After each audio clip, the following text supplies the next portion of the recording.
Right, are those sirens on the TV or outside?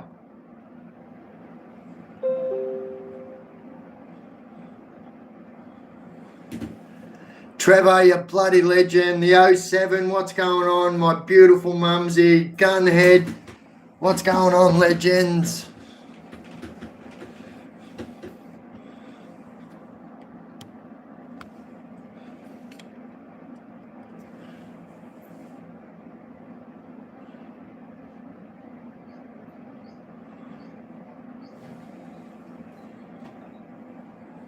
Welcome in, legends. Welcome in. Juggalotus, Vandal, Trevor, Mumsy, Gunhead, Matt Thomas, Jamie Bryant. What is going on, legends? Gadouge. Yes, as you can see, we are all we're on the phone today. So I try to do one phone live a week.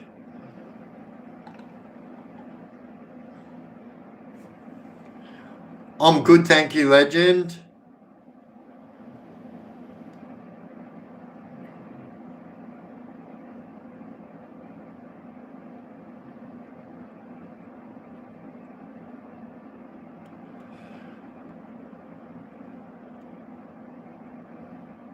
So, I think, my favourite job in prison was probably when I was the head chef because I had fucking access to the whole kitchen and I could get as much food as I wanted and stuff like that. Just having a few quiet ones, that's the way.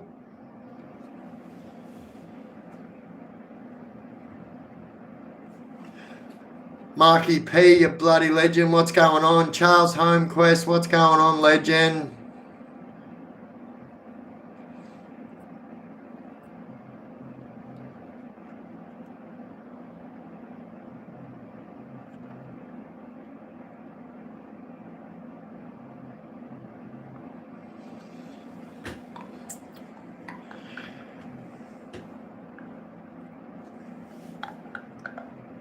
I've heard working in the kitchen is the best a bunch of times. 100%. It is the best job. 100 million %.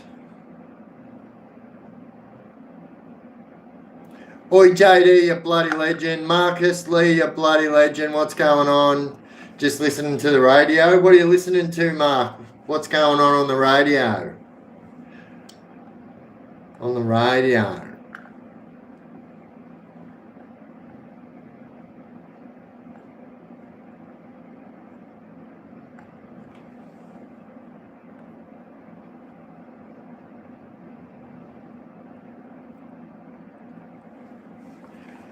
What's everyone else up to? Not much, bloody hot here in Queensland. It was pretty hot here today, actually. Listening to polka music. No way, really? Oi, forever flat, you bloody legend. Stay with me, dream on the radio. Oh, yeah? Gracie, you legend, what's going on? For once, no wind. True? It actually has been very freaking windy lately. Oi, Binksy, Badoosh.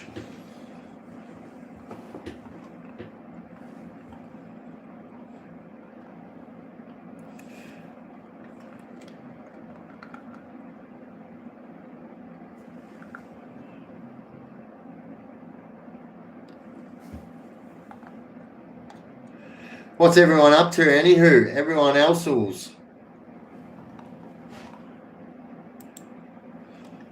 You know what's really funny? Every single time I go live on my phone, like I'll want to read a comment and I'll forget that I'm on my phone and I'll be trying to scroll up with my mouse and going, why isn't this working?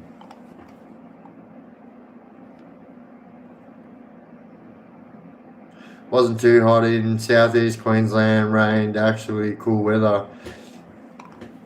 How funny is the weather at times? Like, and I say funny not in a comedy way, I mean like, it's just bonkers. Like right now, we literally have fires and floods going on in the same joint. It's freaking crazy.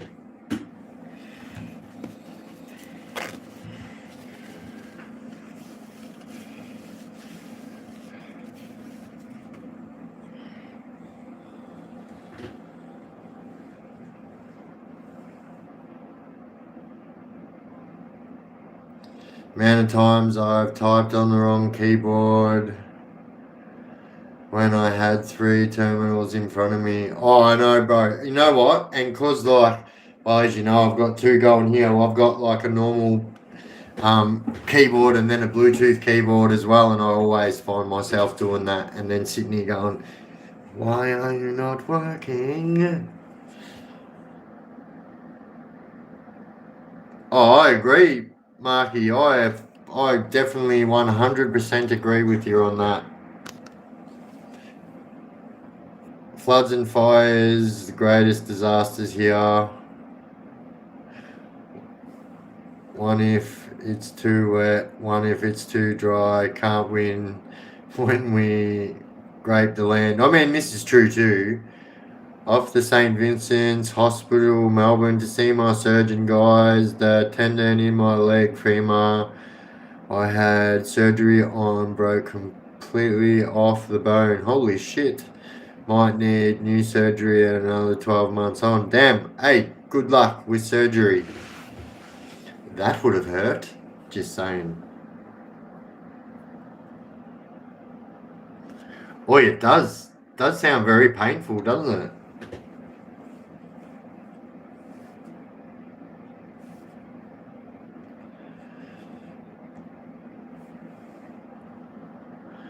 How you going, Sammy? Tex, what's going on, legend? Big Tex.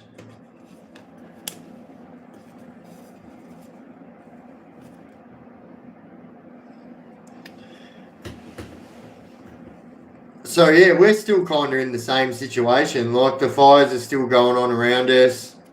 The roads are still blocked off. Although they've been saying on the news and everywhere that the roads have been unblocked, they have not been unblocked. I promise you. Yeah, it's pretty dismal at the moment actually. So, we no shops are open. It's pretty crap. And the worst thing is, like, all these spot fires keep on popping up everywhere, and that's the thing. Like, you know, you get the Vic Emergency app, and like, I swear to God, like, it gets to a point where you don't even want to look at it. It's like more bad news, you know. But I will say that I am glad that, yeah, it's crap, isn't it?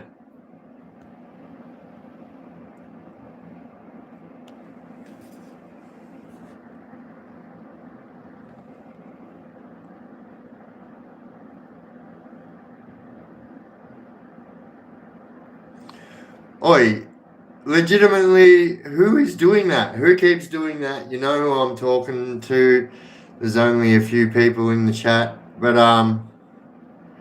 yeah.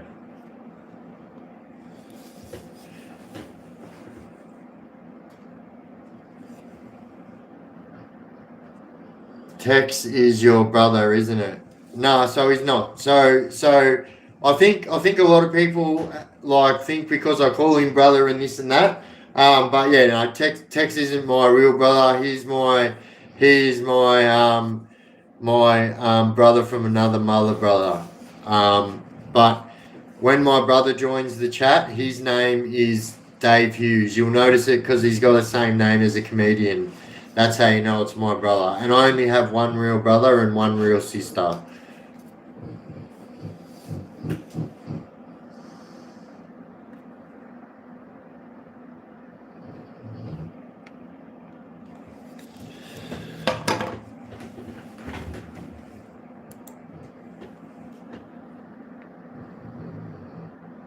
I'm out of here tonight. Enjoy. All right, Mumsy. Love ya.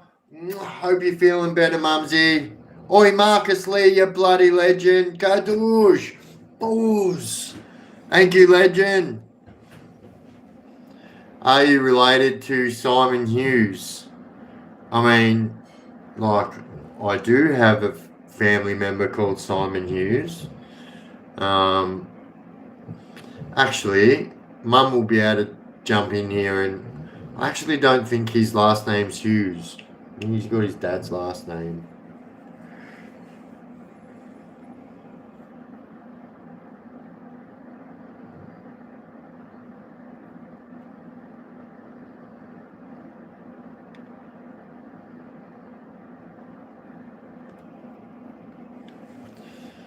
Love and blessings to everyone. The awakening.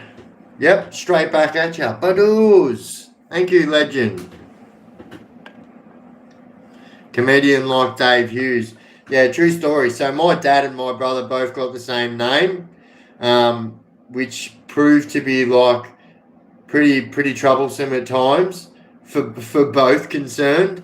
Yeah, there was numerous times where, um, well, either my dad getting grabbed because they're looking for David Hughes in this house, or either my brother getting grabbed because they're looking for David Hughes in this house. So, but it was a constant. It was something that happened all the time.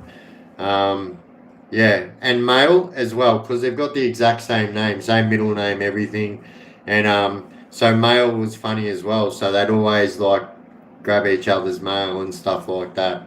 But on paper, like when the police are coming to look at your house, all they know is they're coming to get a person by that name at that house, and yeah, my brother and my dad the exact same name. So yeah, that would happen a lot actually.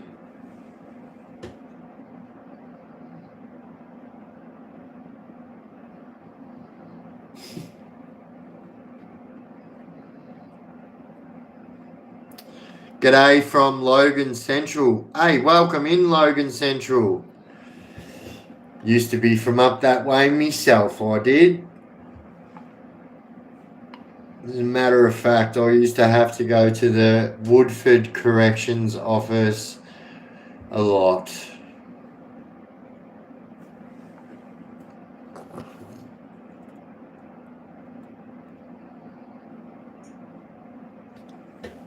Oh, 100%, 100% Gracie, 100%.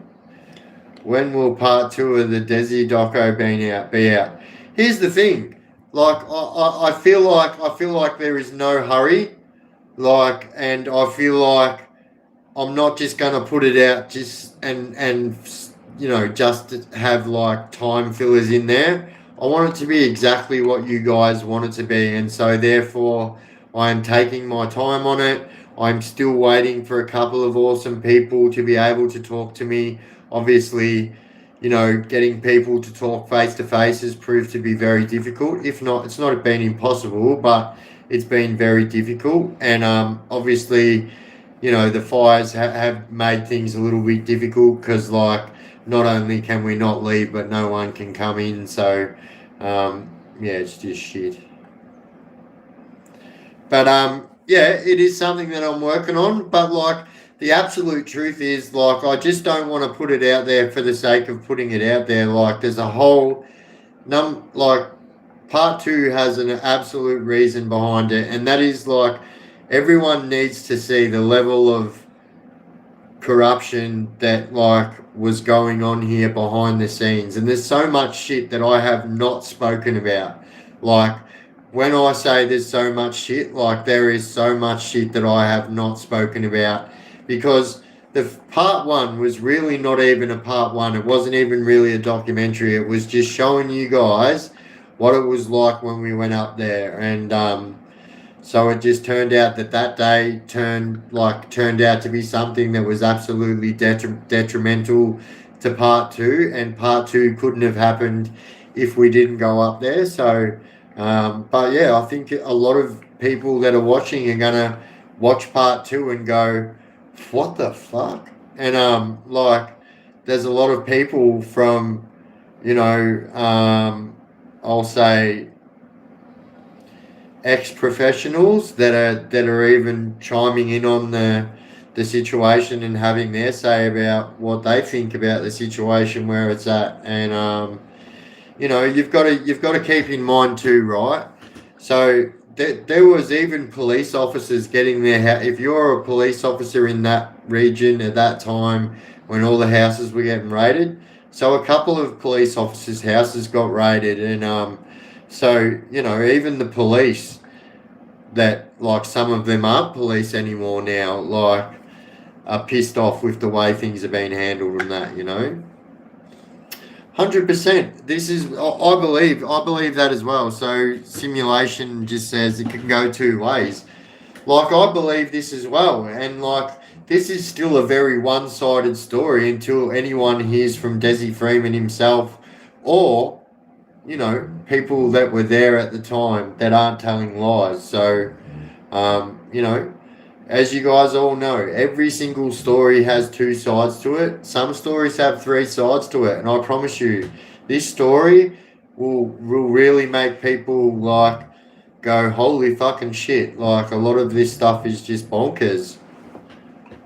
Like now, I'm not saying it's a coincidence. It's not a coincidence. But the funniest thing I found was when all the people at the start, right, were saying that old mate, unfortunately, that lost his life, the police officer.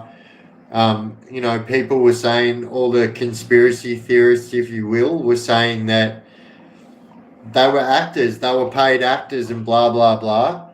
And then when I actually found out that, well, one of them was actually a paid actor, that was the absolute truth. But here's the truth as well, and as you guys will find out in part two, that's not the only acting that's going on there in that scenario, and like I think that part of it too will make you guys just go, whoa, whoa. Because there's somebody else that's related to the Desi Freeman saga, and as a matter of fact, they're probably spying right now. But yeah, they had played their part in acting and stuff as well. Oi, bloody Matthew Aiken, you bloody legend. Oh, you bloody legend. Gadoosh. Boof.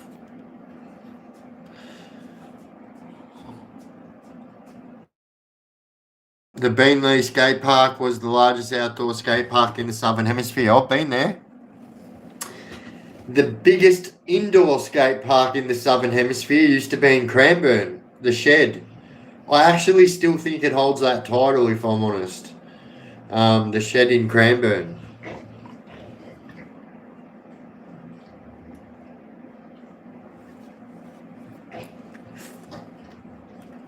My old man has... So Marcus Lee says...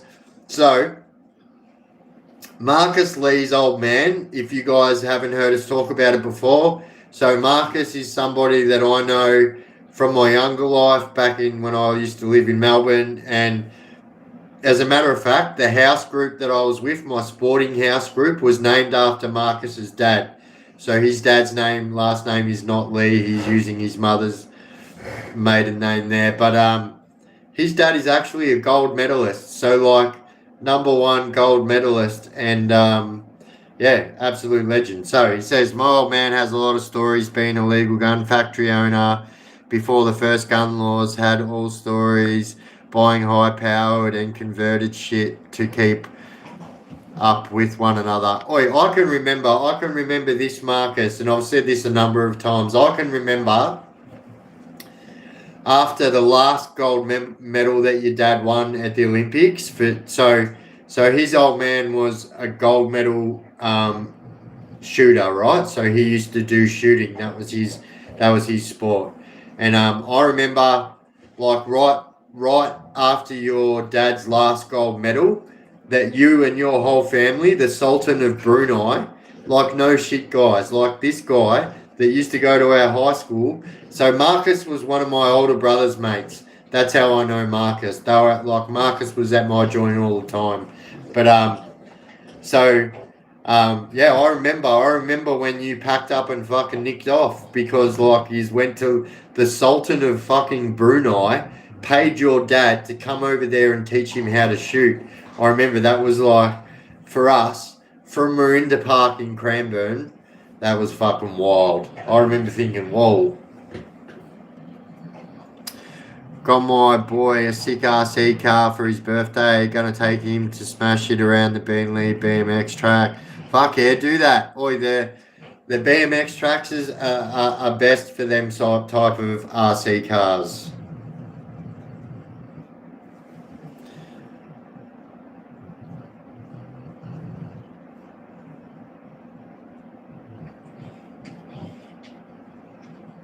Due to the highway going through. How shit was that? Oi, that happened all the way along. You know what I like about the highway in Queensland though? They've kind of got this law that's like law of the sea. Now, forgive me if this is not the law anymore, right? But like this is kind of how I remember it. I remember if your car breaks down on the side of the road in Queensland and it has been there for over 24 hours, it will get this sticker on the front of the car, and then it's like law of the sea. If you see that car, you can go and take that car and you can claim ownership to that car. Is it still like that in Queensland?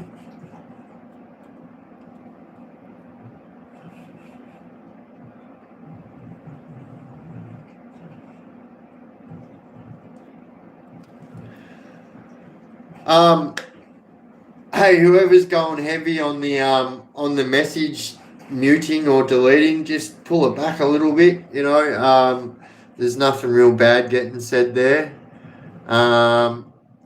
Tex, when is the next race? Somebody in the chat wants to know when the next race is. Tex.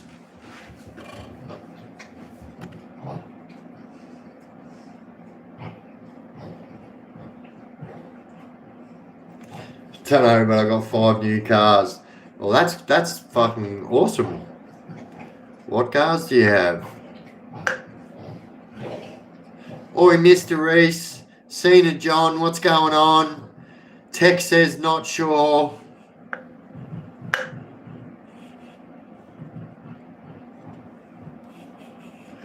Biff, what is the Spirit Box app you use? Not the locator one. Alright, so that was called. So I used to use 2, right? I used to use 2. So one is called Spirit Tech. So Spirit Tech. And then the other one is called Necrophonics. One of them is like you can use it for free, but like it is a paid for one.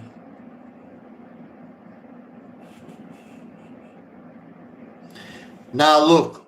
To be honest, the 07, like it is more than likely the bot. So we do have a bot that like picks up on shit that like other people miss, but yeah, it's more than likely being pulled up because these vertical lives are a lot more full on than the other lives.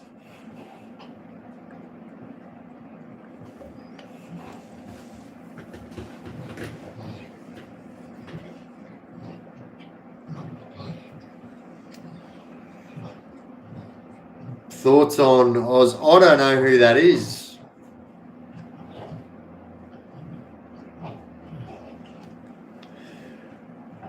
Oi, so legit.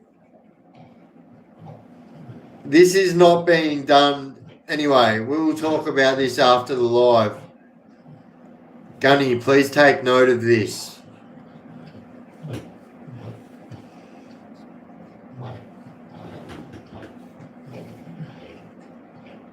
Oi, so Forever Flat just said, and I don't know why it was deleted, just demolished that kebab, but wasn't that good if... Yeah.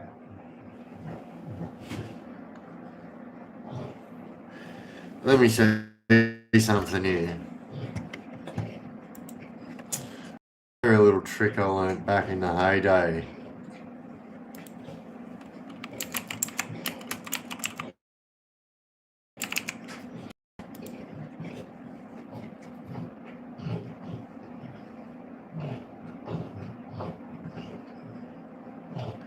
Aha.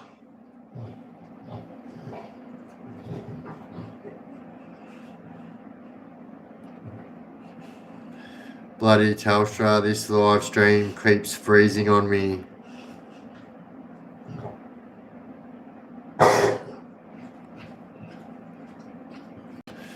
Yeah, anyway, a little bit how you going, but whatever.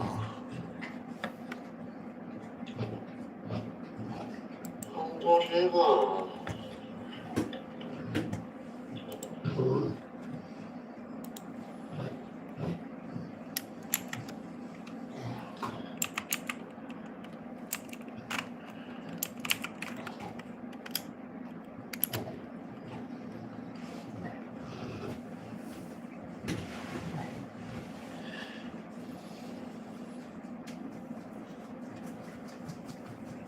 Tex is the man when it comes to that horsey stuff.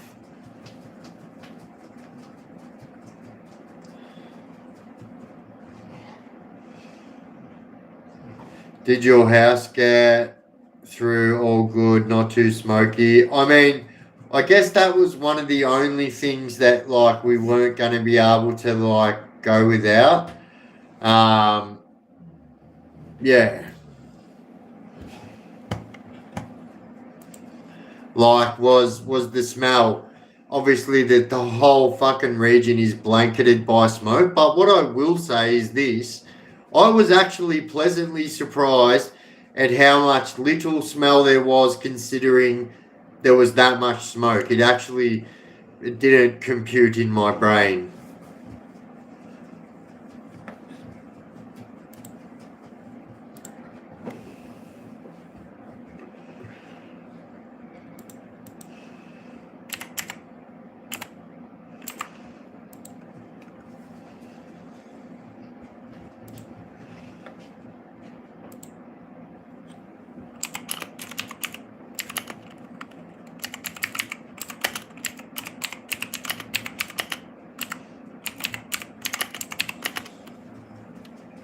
Oi, upside, you bloody legend. And all you bloody other legends that just came in and I missed, how you bloody doing? What are you up to?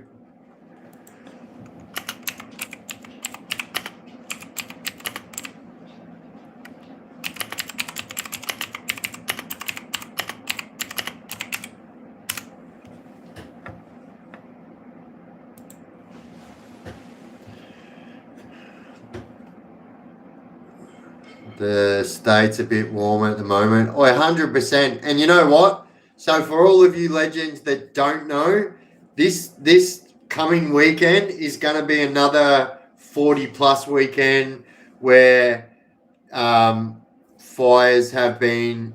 Obviously, whenever it's a 40-degree heat day that's got wind predicted as well, they always are on high alert. So like, don't get too alarmed, you know. Oi, JD, you fucking legend. Gadoosh. Oi, Bronny B, you bloody legend. Doosh. Oi, thank you, both of you bloody legends, one after another. Doosh. Doosh. Thank you, legends.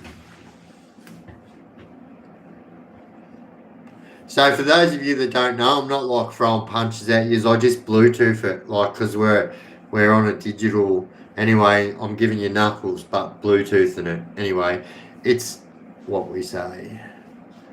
Oi, Cupcake Kenny, you bloody legend, jumping on board too, you bloody fucking legend.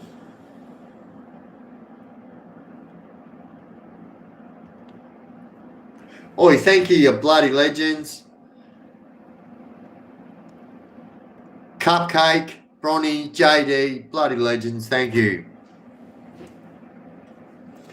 Thank you, legends. Thank you.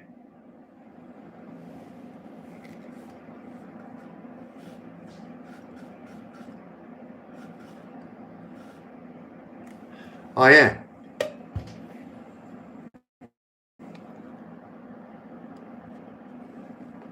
Let's do this one here. And then,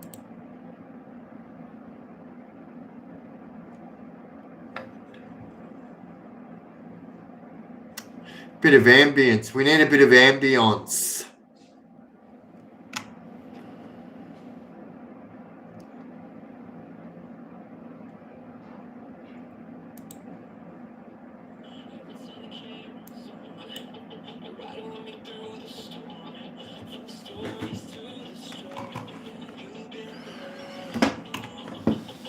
Late night to talk to you.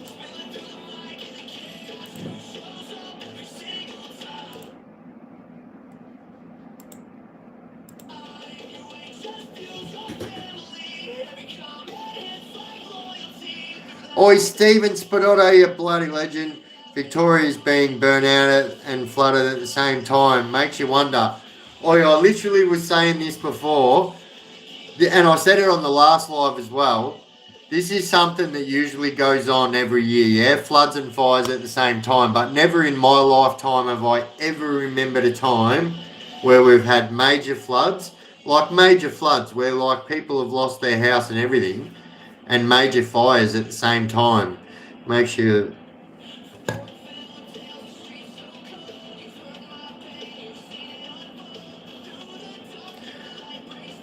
What's a good name for a new channel? I don't know. What's your channel about?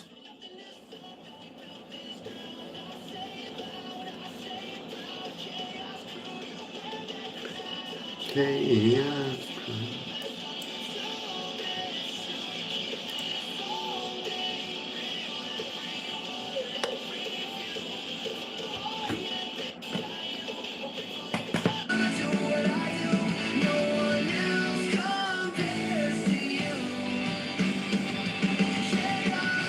Oi, Gadouge Tex.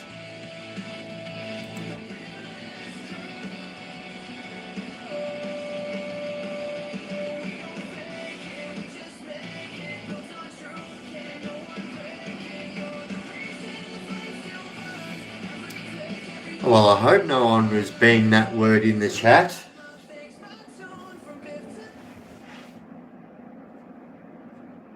Why did that just do that?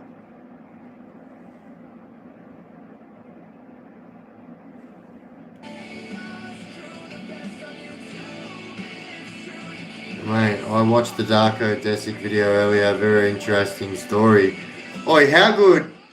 I actually love the Darko Desic story. Like, if you ask me, that's a story that's got a very humble ending. And I really love that he was able to like I've been on the run for a long time before, right? Nowhere near 30 years, not even like I'm talking like plenty of months. And I can tell you by the end of that being on the run, like when you get arrested, actually Tex and I were talking about this in the last live. When you get arrested, there is this very, very weird sensation that you have like a double-edged sword. You are shattered that you have just been arrested and probably going to jail for a long time, but you are super fucking like you're that over being on the run that you kind of like it's like this relief. It's like I am so glad that all of that bullshit is over now. Did John Kennard survive? He fucked up a lot, but he's the funniest person in our little crew. Bro, I'll tell you something, right? So on the sentence that I did before my 9-year sentence, I hadn't seen the guy since I was like 14 years old. And then he actually ended up being my cellmate at MRC. And he's kind of the same, but he's all right. He's not bad. Oi, Mav Tyson, you bloody legend. Badoosh. Turns out that is your 10th super on this live stream. Gadoosh.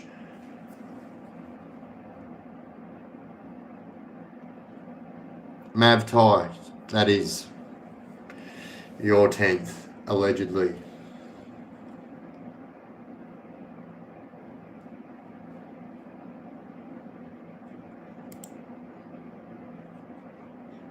World order must be maintained.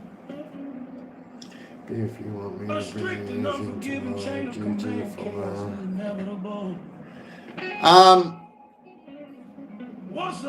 at this stage, no, but I'll talk to you after the live anyway, Tex. I'll have a chat to you about a few things.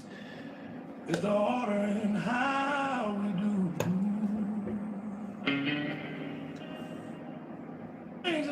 In regards to my bike, anyway, that is. If you ride, tell that motherfucker what to do. It's back in order. 8 years straight in Bathurst. Oh yeah, not bad, not bad. I seen that, mate.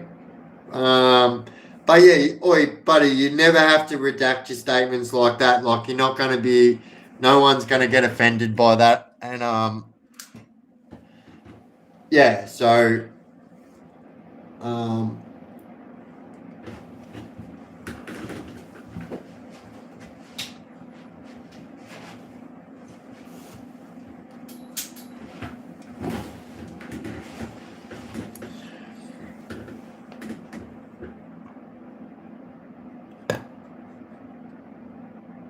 What bike? True. Well, I'm not going to lie, right? Like, so I actually said in the chat the other night, I said, Tex will be shattered if I buy this bike without speaking to him. But anyway, after speaking to you the other day, you haven't changed my mind you. I'm not going to say that that's what's happening here. But in saying that, I think I at least need to have one of them on.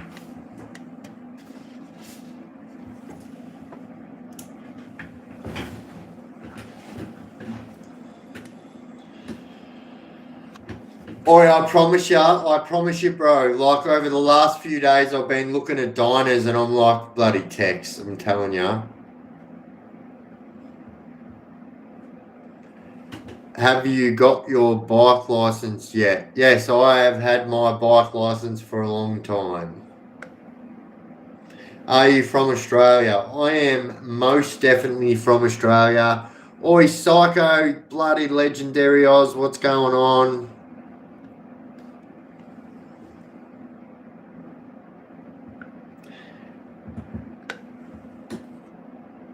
Am I still reporting comments you into? Well, do you know what?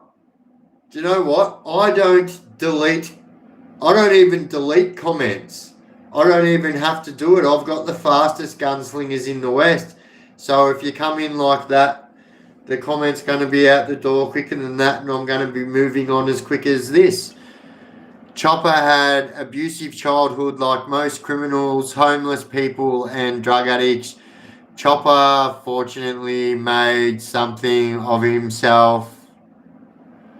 Just remembered there's a million Choppers out there. 100%. This is true. But I feel like if you ask me, I think that Chopper is there's a lot of people that do what they do at the moment that kind of was like the road was paved by Chopper in a way, that whole true crime thing in Australia. Do I go to the ocean in Australia? Every time I'm near it, I do.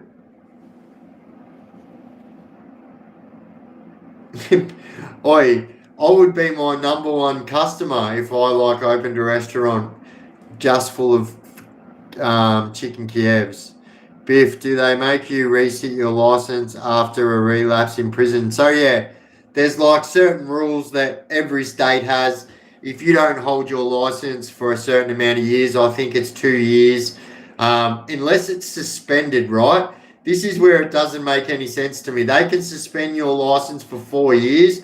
The day your suspension drops, you can go back and get it back. But everything else is yeah. Oh yeah, the mods do a fucking really good job.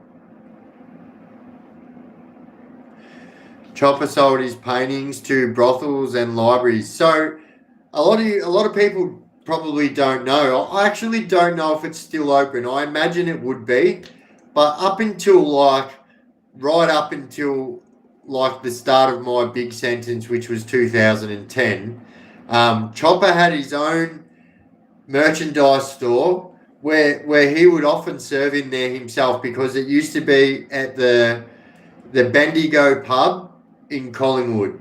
So a lot of people's heads going to start hurting there. But yeah, that's the name of the pub, but it's in Collingwood. And there used to be a merchandise store next door to that.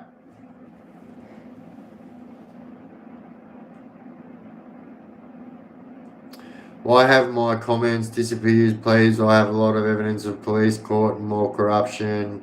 I'm scared. Please help. Well, listen, my email is this, yeah? Big one word, Biff's gaming at gmail.com. Big Biff's gaming at gmail.com. Yeah, if you email me on that, I will. But yeah, he's probably not the place to talk about it, if that makes sense. Oi, Or you would absolutely. Oh, thank you, Gunny, you bloody legend. Here's all my bloody everything there. We've got my Twitter, my merchandise store, my Patreon, and my email.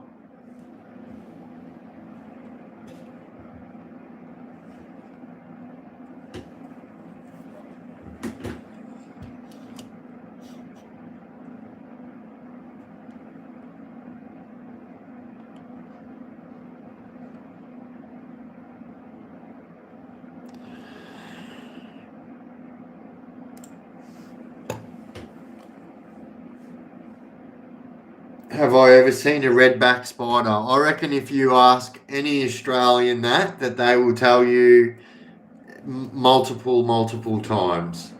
As a matter of fact, it was actually pretty popular. I remember that, like, in the 80s and 90s, people used to have them on their fucking gear sticks.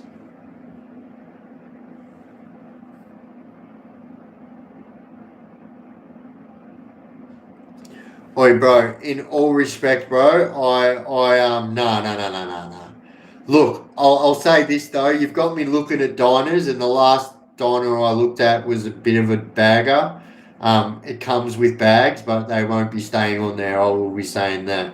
I've never been one for panniers and bags and stuff like that, but yeah. But yeah, never, bro. Look, I'll tell you something. One of the fastest bikes I ever rode was a Triumph Speed Triple and actually a Triumph Daytona. They were two very fucking fast bikes, but two totally different bikes. Like, um, some Triumphs look good, like some Triumph Bonnevilles and stuff like that. But for me, they're just not for me. Like, I don't like them. I'm a Harley Davidson man, and yeah, I don't think I will ever do that. I don't think I rode street bikes for a little bit, and it just didn't feel right. Like, and the worst thing was, it didn't even matter. It was when I was living in Queensland, still hassled as if I was riding a Harley with a patch on my back anyway, with a full face helmet on. It's like, yeah, tell me you're not watching me.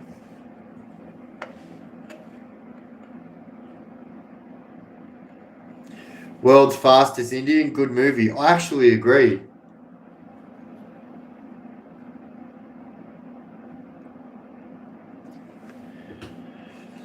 Yeah, look, we'll see what happens, Texie, mate. We'll see what happens, Tex. I think for now, look, I think I'll look. I'm not going to lie. There was one diner that I seen that I liked, which was a switchback. I'm a bit fond of the switchbacks. I always have been, and yeah, I seen one the other day. I was like, oh yeah. But we'll see what happens, Tex. Here's the truth, right, though. I'm a lot more sensible than I used to be a few years ago. And so these days, my brain tells me things like, do you need a Harley? Do you need a Harley Biff? And I swear to God, the other half of my brain is saying yes back every single time. It's going, of course you need another Harley, bro. You sold your Harley so you could pay off your solicitor and then you fucking went to jail. Why shouldn't you get another Harley? But I swear, there's that half of my brain that says, do you need a Harley?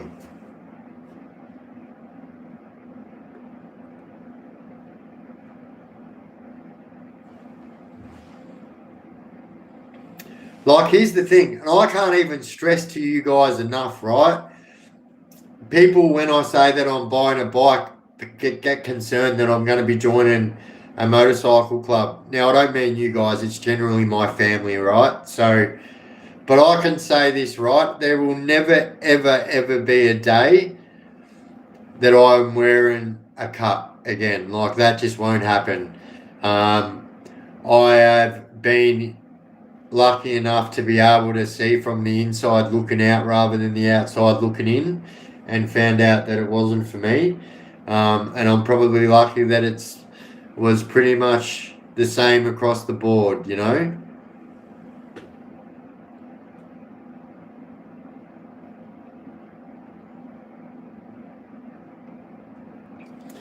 True, I know, bro. But like, here's the thing. Like, the absolute truth is, like, yeah, you only live once. That's it too. But there's never been a time where I've been able to save and like stuff like that. Like, yes, I have saved money before, but it's been money from ill-gotten gains. Like, it's been money that I got illegally. So it has zero meaning to me when you get fucking cool things with money that you got illegally from ill-gotten gains.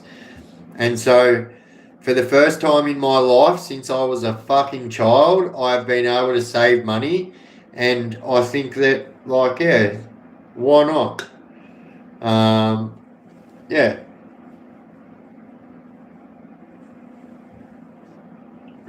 If I joined that's the truth too. And here's the absolute truth as well. If I did that, I would lose every single bit of credibility that I've got, because here I am trying to speak and put my message across that isn't the life for anyone. And then for me, after doing that of 2 or 3 years of preaching that message, to go and join a bike club would be the most counterproductive. I'll tell you what, it will be about as productive as this in the boxing world right now. I can't see. I can't see. If you want to actually, oh shit, I can't even show you because I'm on my phone right now. Oi, look, just watch this space for the short I'm about to drop tomorrow.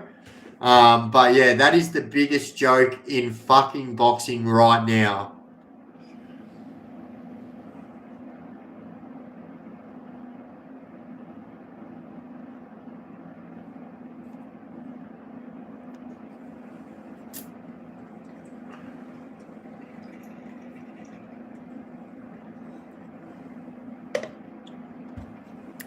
And that's the truth, though. That's the truth, Stephen. There isn't like um, anyone who's thinking about joining a motorcycle club tomorrow, and if they're joining the motorcycle club for brotherhood, guess what? You're going to get a very fucking rude awakening, because even when you're a nom, you're not allowed to go in that fucking room. You don't know what goes on with certain shit. It isn't until the time comes when you've got that patch on your back and you will really realise, oh, oh, so this is how it works. True.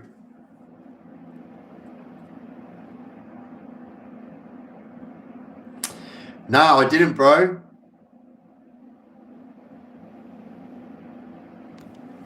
All right, so Juggalotus has just said you can't ride bikes in a group of 3 or more, it's illegal. So Jugs lives in Queensland, and that is how bullshit the laws are in Queensland. Now, we are very fucking close tailing behind Queensland right now.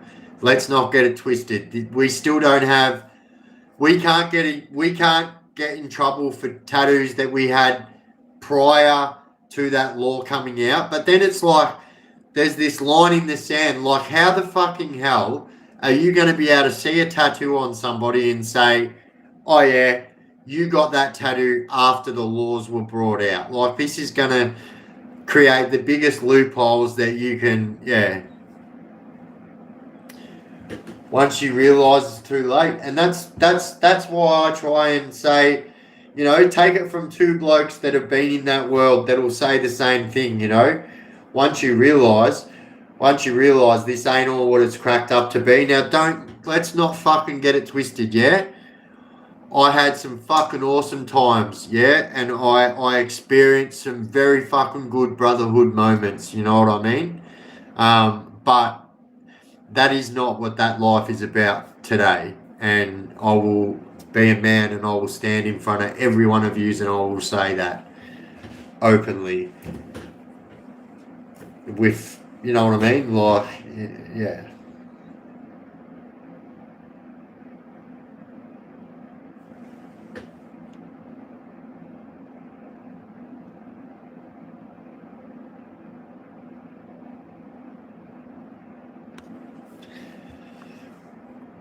Yeah, so like I just don't want people to think that I'm sitting here going like, oh yeah, bike clubs, dicks, this and that, fucking oh shit cunts. I'm not here to do that. I'm not. All I'm here to do is here to say that that fucking world, what you think it's about, is not about that. You know, if you think it's about brotherhood and this and that, now don't get me wrong, there are still some solid bike club members that are still with their clubs today that are fucking still hanging on to that brotherhood with fucking for dear life. You know what I mean? And respect, my respect goes to them because they're like, that's just how it is. But that is the whole reason why I do what I do, because not many people that have walked away will stand up in front of people and say what I've just said, but I will. And but yeah, I just don't want people to get it twisted. Like I'm not here fucking saying, you know, I can't tell you what all bike clubs are like. I wasn't with all bike clubs, you know what I mean? I can only tell you what I experienced personally myself, you know, and what I experienced personally myself was not what I was led to believe what it was. That's all I'm saying. And so therefore I say to people, save yourself. There's no other reason other than money then people should join a bike club. And let's face it, you're not even going to get that either, because people automatically just think if you join a bike club that you reap all the rewards. No, no, no, no, no. You do all the hard work so other people reap the rewards. That's how that system works. Oi, JD, you bloody legend! Go doors! Love this channel. It's straight down the line. No bullshit. Oi, thank you, legend. You bloody legend. Doors. Respect. But yeah, I got to tell it how it is. You know what I mean? And I can't. Yeah, I can't. I guess. Yeah.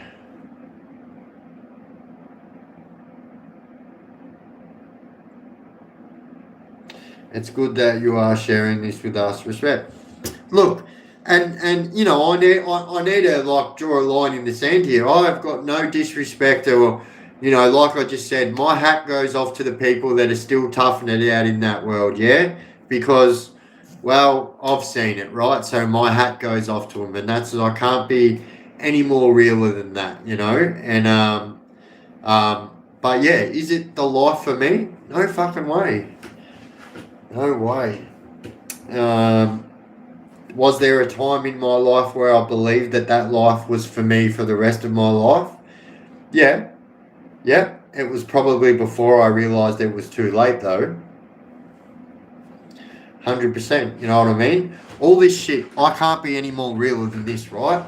All this shit looks fucking great from the outside. People really don't know how things work. So the way that people are told by like the way that, you know, the way that Hollywood puts things, movies and TV, they make people things are a certain way and stuff like that. But I can fucking promise you that that world is nowhere near what anyone who's never experienced it before. Even if you have been to a clubhouse before, gone to a fucking, you know, a poker run or something like that. You've been hung around a bike club before. I promise you, you think you've seen shit. What they allow you to see from is very minuscule. Do you know what I mean? And that's a matter of fact why all of those things go on. You know what I mean? It's kind of like, but yeah, you know, like I said, and I say it again, wasn't for me. 100% wasn't for me. And you know, Tex will tell you the same thing. It's not about riding and strippers, etc. That's exactly right. And people would think that that's what it's all about. People that don't understand it, you know, and yeah, my hat goes off to them people too for not understanding it, because like, yeah, why would you want to know? Do you know what I mean? Like, there's no, yeah, it's nothing what you believe it is. I promise you that right now.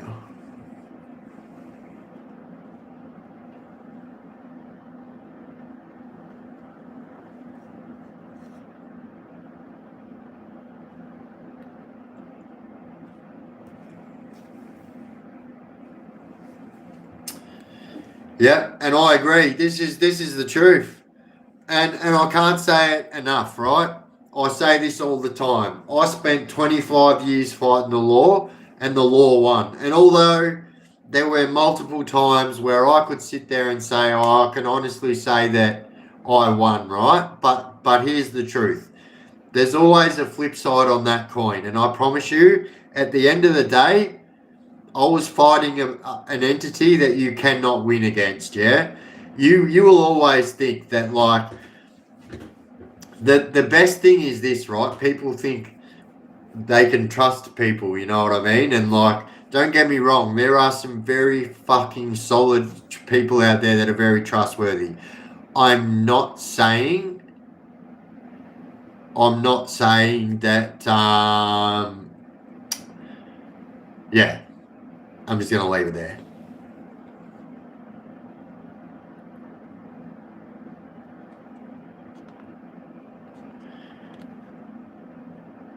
People haven't got what you got.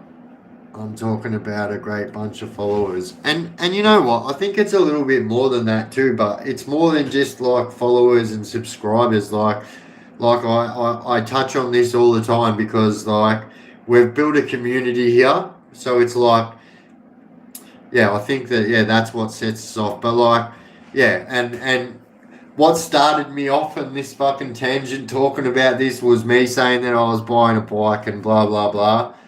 But yeah, I can promise you guys now, right now, that is something that you will never ever have to worry about. You know, because here's the truth as well. You can't be a club member and not do prison time. Yeah. Now people are gonna fucking try and fucking say that that's the wrong thing to say. But here's the truth. Here's the truth. You're not going to be trusted until you go to prison anyway. So any of the haters that are going to say that what I just said is the wrong thing to say, here's the truth. You ain't going to be trusted until you go to prison anyway. Because that's when the real test comes in, I promise you. And they wait and they watch and they learn. And you get put through the test. And if you get put through that test and you come through the other end shining, well, you know what I mean? You will have trust. And I think that, yeah, I will say I had $9,000 worth of fines. It wasn't until I joined the club scene then do I front the courts and fix up my past. So that's a positive point of club world. True, that's true. Oi, and I say this too, like I say this because this is exactly how it is. There are still a group of people that are hanging on to what bike clubs are about, which is originally about brotherhood, and bikes. That should be the only two core components of a bike club. When you start letting things like money and drugs and things like that dictate clubs and club lives and club loyalties and club royalties, and I think that that's where it kind of went fucking pear-shaped, and not that drugs haven't always been a part in that life, but I think that yeah, in that way I think that ice really really fucked the whole world in every single, it's fucking sad. All right, I'm going to put this song on because I'm going to go to the Brasco, so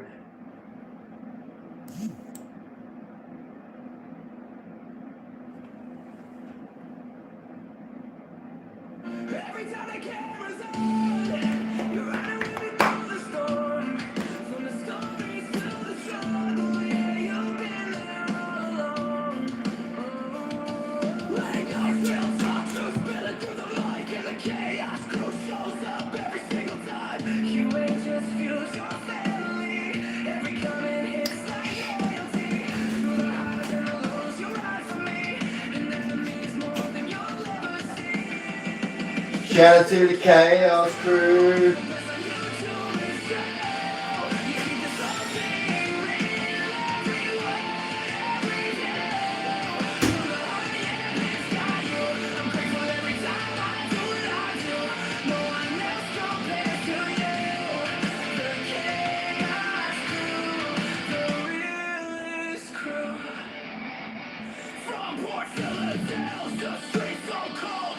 My pain, you see the fall, but through the dark, your light.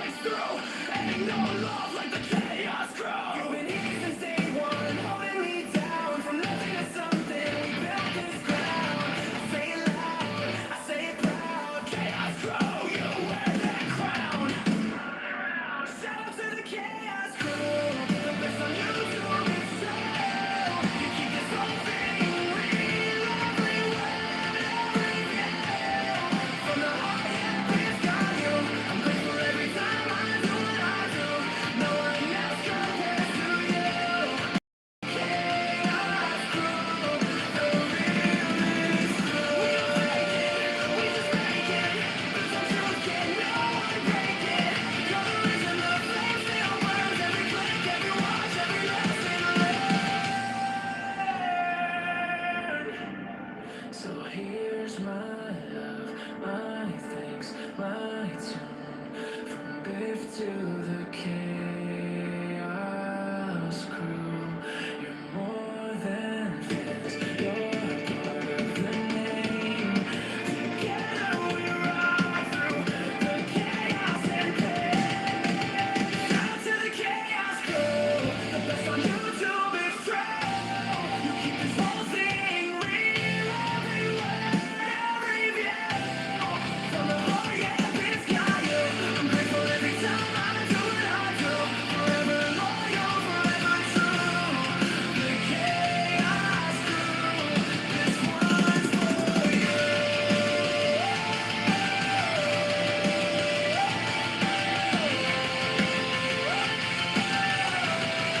one's for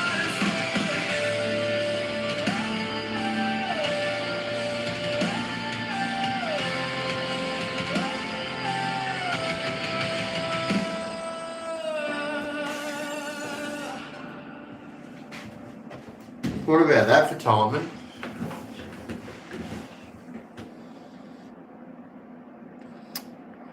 Oh, what was the question?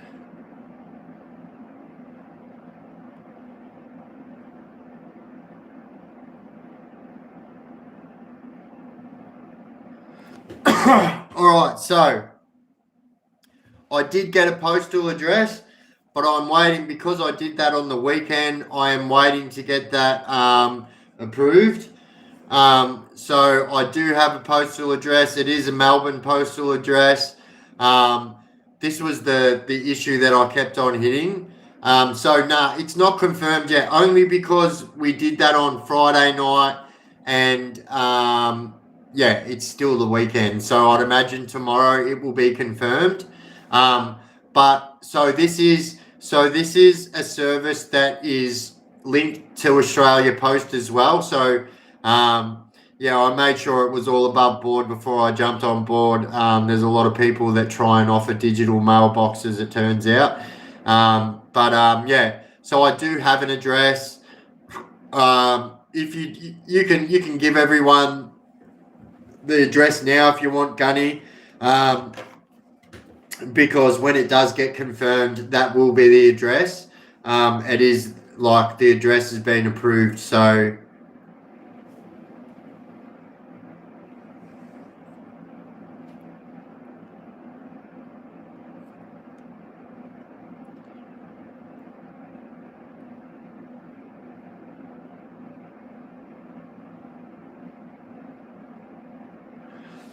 oh, that's so true too. But Tex, it's like the brotherhood is between a sex selected few. So here is my PO box there, legends. I do stress to you guys, don't go sending stuff today, as I am waiting for that to be confirmed. I imagine that'll happen tomorrow because it's Monday. But that will be the address when it does get approved, though.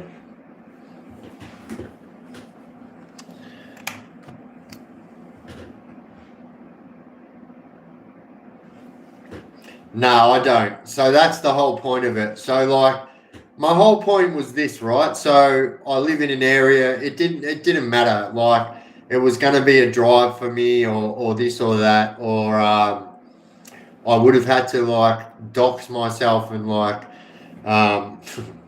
which I kind of did anyway. But I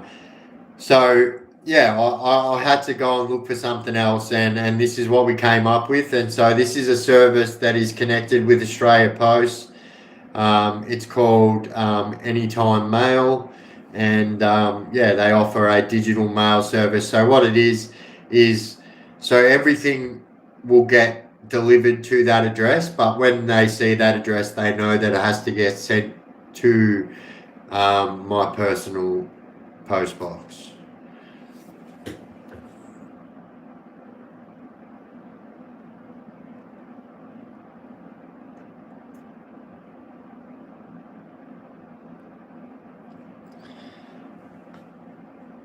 How's Chris M's situation?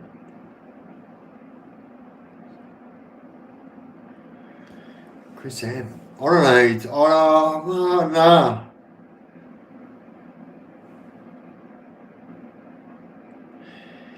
Yeah.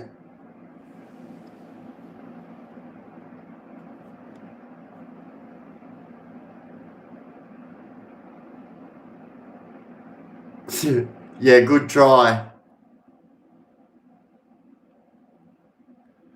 Here's my reply.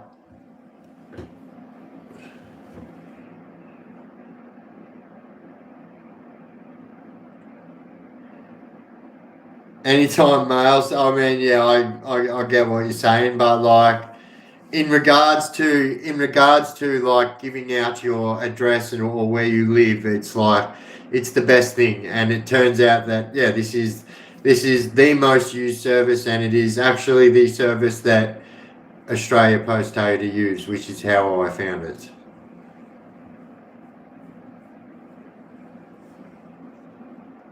But it kind of does, Jugs. Did you live in Brisbane when you stayed in Queensland? Um, like sometimes.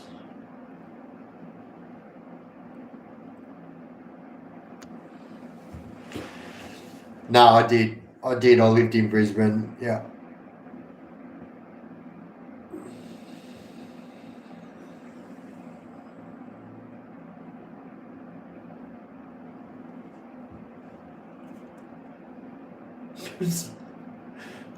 to, to tell us what you really think, troll doll.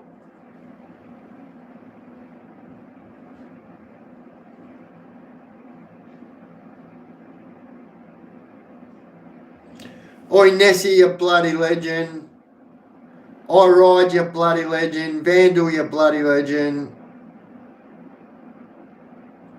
And we just sold the dog to Western Australia. Oh yeah, nice. You know what? That's what I hated about breeding dogs. Right, it was very hard for me, like because like I picked the dogs that I brought because I thought that I wanted to be a dog breeder, right? And I'm very open about this, and I found out very quickly that I don't want to be a dog breeder because it's very hard and like it's fucking very heartbreaking as well. But like that's what I found very hard about. As a matter of fact, I've still got a Instagram. This is my Instagram name, Platinum Outlaw Bullies. Well, this was back when I was a bike club member. So anyway, that's what my kennel was called, Platinum Outlaw Bullies.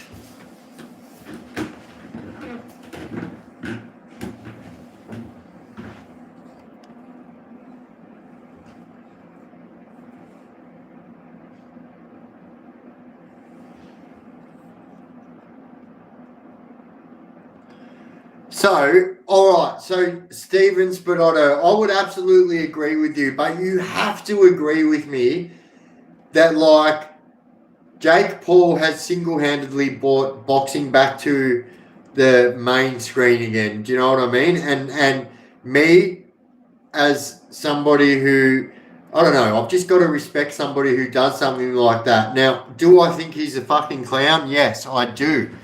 But the truth is, Jake Paul has got more people watching boxing in the last 3 years than has happened in the last 20 years. Like, I can't even remember when boxing was like massive pay-per-view. I'm talking fucking Tyson and Holyfield was the last big boxing when boxing was like boxing, you know?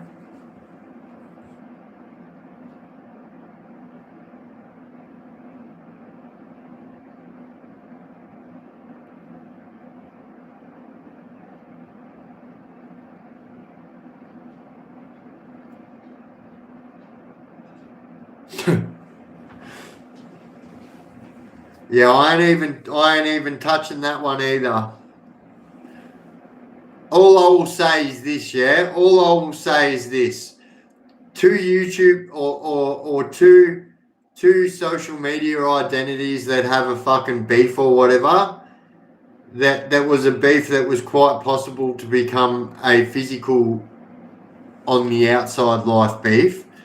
all I can say is my hat goes off to them two blokes for putting their differences aside and coming together in the ring on the weekend to do that. Now, I know a lot of people are not having an idea what I'm talking about, but I am talking about two YouTube creators, one YouTube creator and another social media identity that got in the ring this weekend and squashed a beef. And I was like, you know what? This is what we need to see more of. We need to see more of like we need to see more of that and less of this.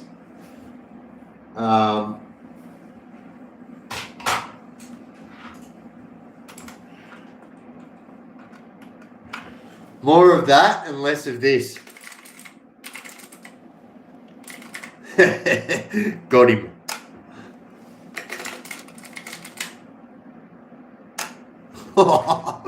Got him. Oh, bro, all my mates are going to think I'm a sick cunt. Bullish. Screenshot that comment.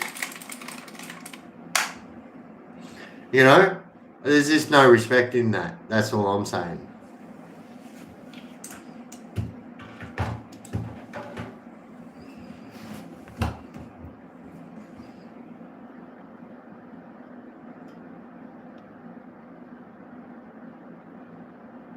Oi, I love that too. Oi, Gunny, that's a fucking, that's the best. That is the best. I love that. But I'll tell you what. So, if you guys know Sore Heads, well, it used to be just one bloke. Now it's a couple of blokes. So it's someone we're going to get on here for a chat. So I spoke to this person on Instagram. If you guys follow Sore Heads and know what they're about, they're all about, you know, bringing problems from the street into the boxing ring and putting an end to it, rather than people fucking shooting each other and fucking stabbing each other. Now, for me, I can't respect anything more than that. For me, I'm like, here is someone who's going and putting himself on show, and he's saying like, look, I'm gonna, and he does. He puts his hand up and he says, I will fight anyone that calls me out, and he does, right?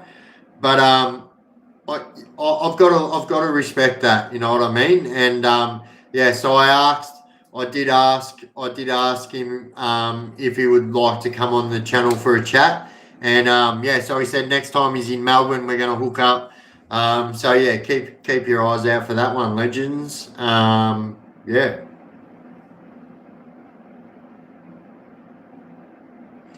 Yeah, they shake their hands at the end, and I fucking happen, and I love it. And so the 07 said Dan Hooker is putting the proper street beef stuff in New Zealand, 100%.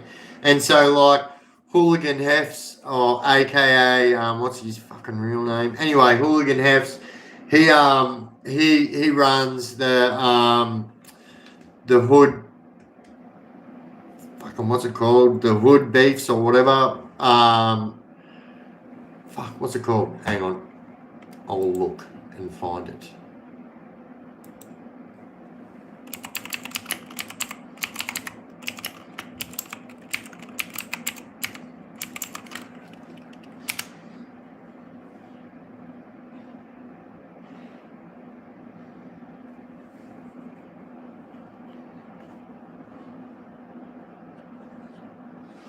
You know what's crazy? I'll tell you what's crazy. I've got my chat on behind me, and because it's easier for me to read the comments that way. And you should see how much faster the comments are moving on that screen than they are on this screen. Yeah, this is like actually.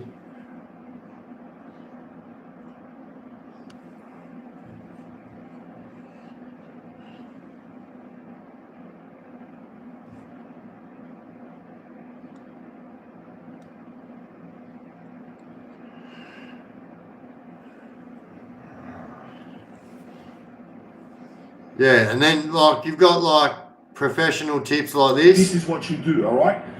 First thing you do, go like this, but rip your shirt off like this. Wrap your shirt around your left hand, your weak hand, all right? Anyway, that's enough of that.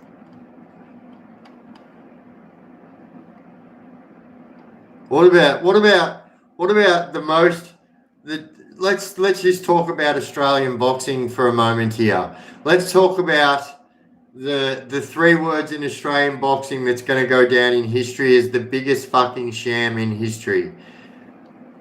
I can't see. I can't see. No, I can't see.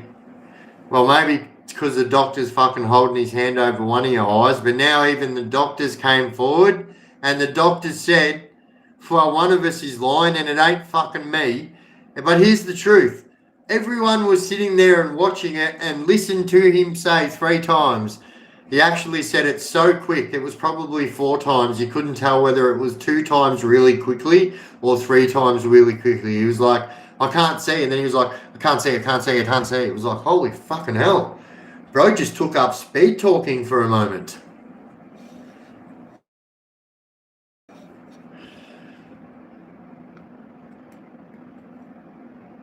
I reckon he bet on himself to lose. I swear to God, that's what I think as well. Like if you have a look at the way the odds were before the fight,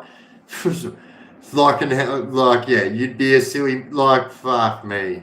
That's exactly what happened. And seriously, so there's videos and that of him getting around saying that that's it. Like, people have got of him leaving, walking away from the boxing ring saying, that's it for me, boxing Australia, if you ask me, I think that's sad. That's sad that everyone that paid a lot of money to go and watch that, you don't pay money to go and watch that. You don't, and what Tim said to him after it, he said, what fucking, call the fight off because you can't see. And if any of you guys know, fucking Tim was busted up for 12 rounds, but he powered through. He's fucking his father's son. It's just the biggest joke.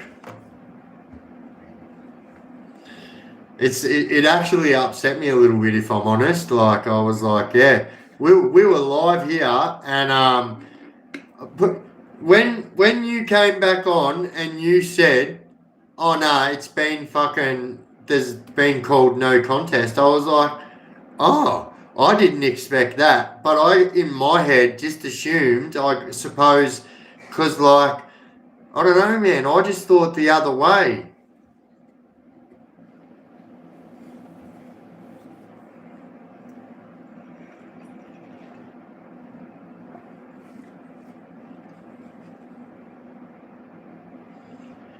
Yeah, he's did. Oh yeah, Tim went off at him, and good on him too for doing that. You know what I mean?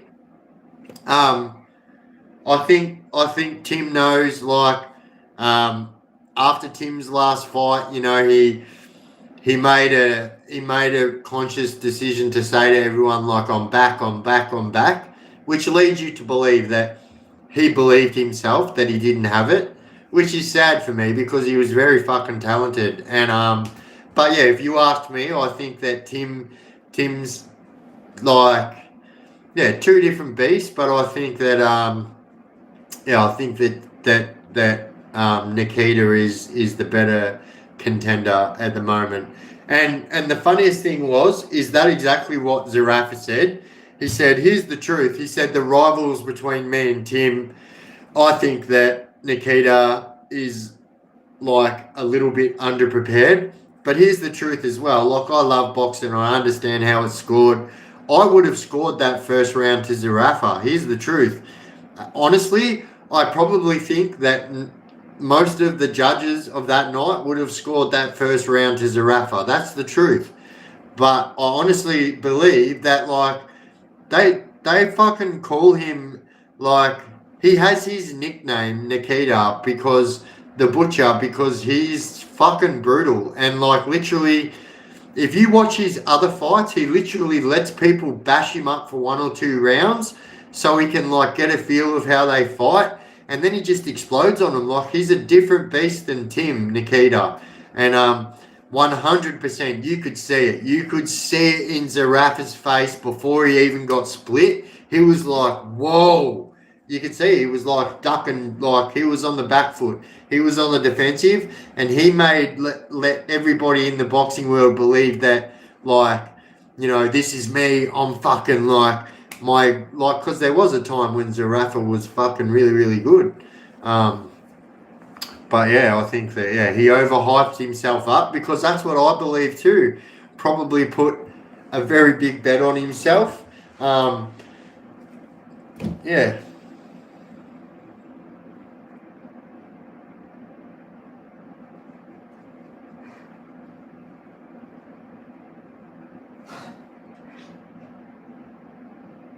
Nurse, come here.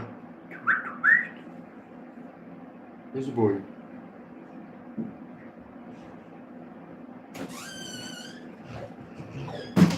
What are you doing, buddy? What are you doing, buddy? Look at this big bullfed. Hello. Fucking hello. Fucking hello. Who's your big bullfed? Who's your big bullfed? Look at the fucking shoulders on this dog, will ya? That's a good boy. Yeah, he's got like dog dermatitis. It's got a proper name, but I can't fucking say it. So he gets flare-ups. His eyes are a little bit flared up at the moment.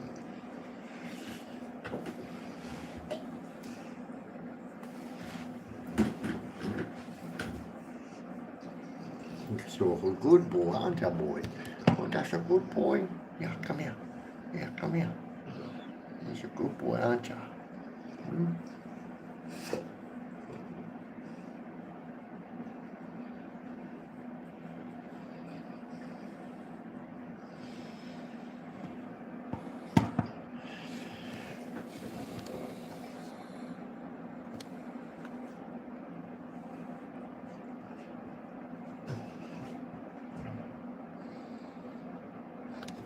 Dog eczema, yeah. So he actually takes medication for it. I've got to get him his fucking. So he has a shot every 3 months, but always always towards the end of that 3 months, he gets a bit of a flare up. But so what happened was obviously all the shops and shut. So what will cause a flare up is if his food changes. So he eats 90% raw meat and the rest of it is kibble, but the kibble that I get him can't have cereal in it, so I have to get special dog food that doesn't have cereal in it. And obviously when the fires came through, shut down all the shops, everything, I could only get what dog food I could get, so that's why he's flared up a little bit at the moment. And yeah, it sucks. Here's the truth, right? So until I bought Zeus, right? Until I bought Zeus, I'd never had a pedigree dog. I'd had dogs with papers, but I'd never had like show fucking level pedigree dogs. So I bought Zeus. Zeus is imported from the States. He come from America, and so yeah, I imported 2 dogs and started. That's why I started my dog kennel. And oi, no.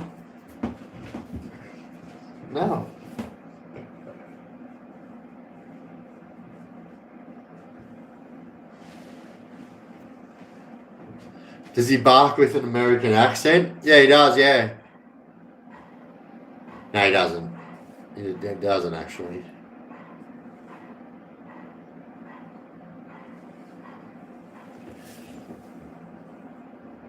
I have dermatitis from being a celiac. Doc says not wheat, gluten, 100%. So that's the truth. That's the truth. So there's certain things that, like, I know people give their dogs pasta because it's good carbs, it puts size on your dog, this and that.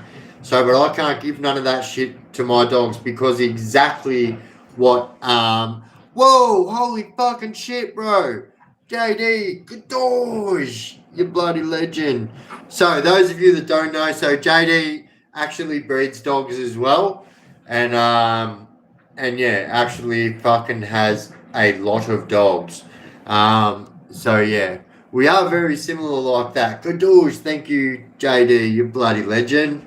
Thank you, mate.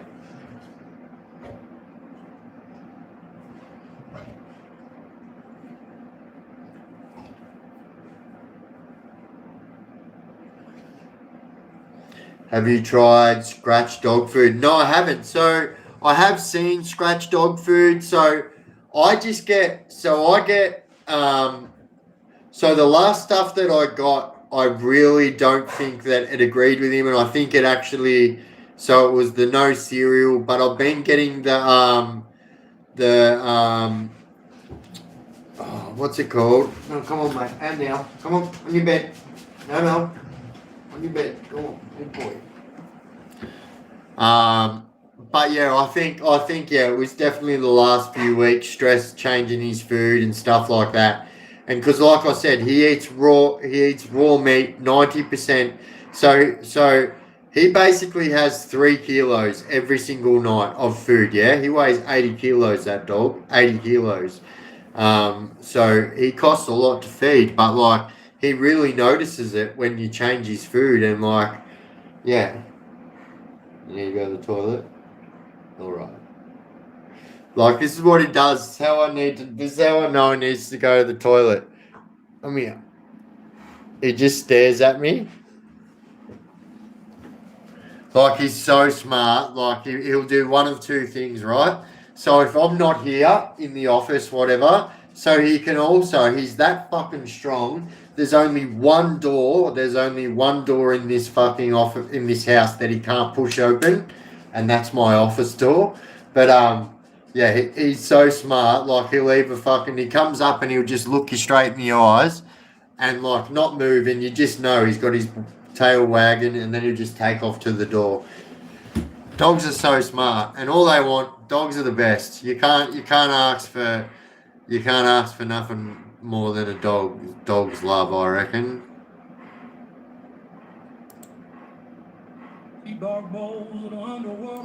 I'm just gonna go let him out, legends. Can you hear him? That's how you can tell he needs to go to the toilet too. I'll turn this on pause for a sec. But hear him puffing. Like he does that too. Like he'll sit there and really start panting. It's like him saying, I'm strangling onto a darkie here. Dad, I've got a fucking turtle head poking out. Let's get to the door. It's like I'm touching cloth here. I'm touching cloth. What's up, youngster, since you're the new booty? Don't know nothing, I gotta show you about the pecking order.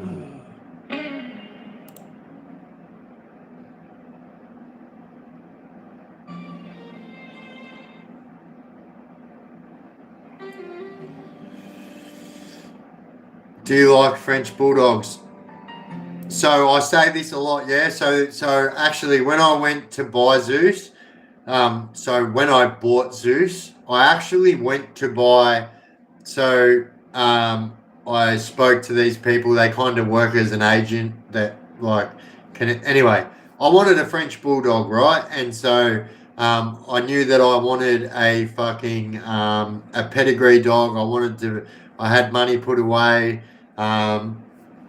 And yeah, I knew that that's what I wanted. And so here's the truth. I wanted to get a French Bulldog, and then I swear I'd never really seen American Bullies. Obviously, I'd seen like Hulk and stuff from Canine. What's it called? Fucking Canine Dynasty. But I just didn't take any notice to what that was, and I guess I just thought that they looked like pit bulls on steroids to me, and I thought, fuck, they're mad looking dogs. But I'd never really seen any other dog other than Hulk at the time, and then so the agent that was like showing me photos of the French Bulldog said, "Oh yeah, this is my dog, right?" And showed me a photo of his dog. I was like, "Holy fucking hell, bro! What is that dog?" He said, "That's an American Bully XL, or an XL American Bully. So an extra large American Bully, right? So you can now get double XL bullies, right? So bullies that make him look small, believe me." But as soon as he showed me that photo on his phone of that American Bully, I was like, nah, I am not getting a Frenchie. I'm getting a fucking American Bully XL, and that's what I want.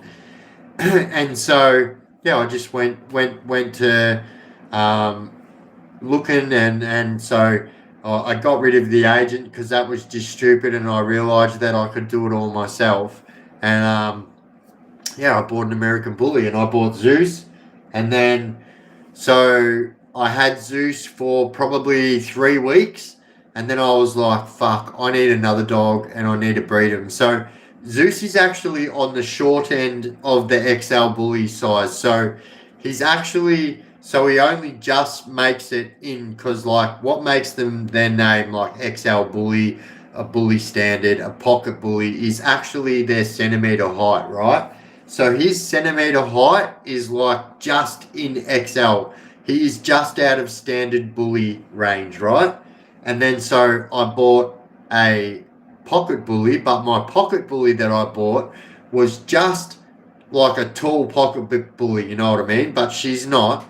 I can't even show you guys. But yeah, if you guys jump on and have a look at Platinum Outlaw Bullies, I'll see if I can actually get it up here, and I'll fucking just turn this phone around and show you the screen. But yeah, I bought a pocket bully, and then I breeded him, and yeah, I realised very quickly that I promise you, I don't care how much of a man you say you are, like me, done prison time, this and that, like done some pretty hard things. I promise you, there wasn't anything in my life other than, you know, losing family members and stuff like that that tested me as much as losing a puppy. Like, I don't know, I'll be man enough to stand up here right now and say that, like, that was the first time I'd cried in fucking 15 years when my first puppy died, and I was like, but I can't fucking deal with this, like, fuck. These poor little defenseless puppies, and it was breaking me, and I literally said, my last lot of puppies, I swear to God, you can call me a soft cock or whatever, but like, I don't give a fuck. I just love animals, yeah? And like, I've seen some bad shit in my time, and I will see bad shit. Like, I've seen people fucking die. I've seen people get stabbed. I've seen everything, you know?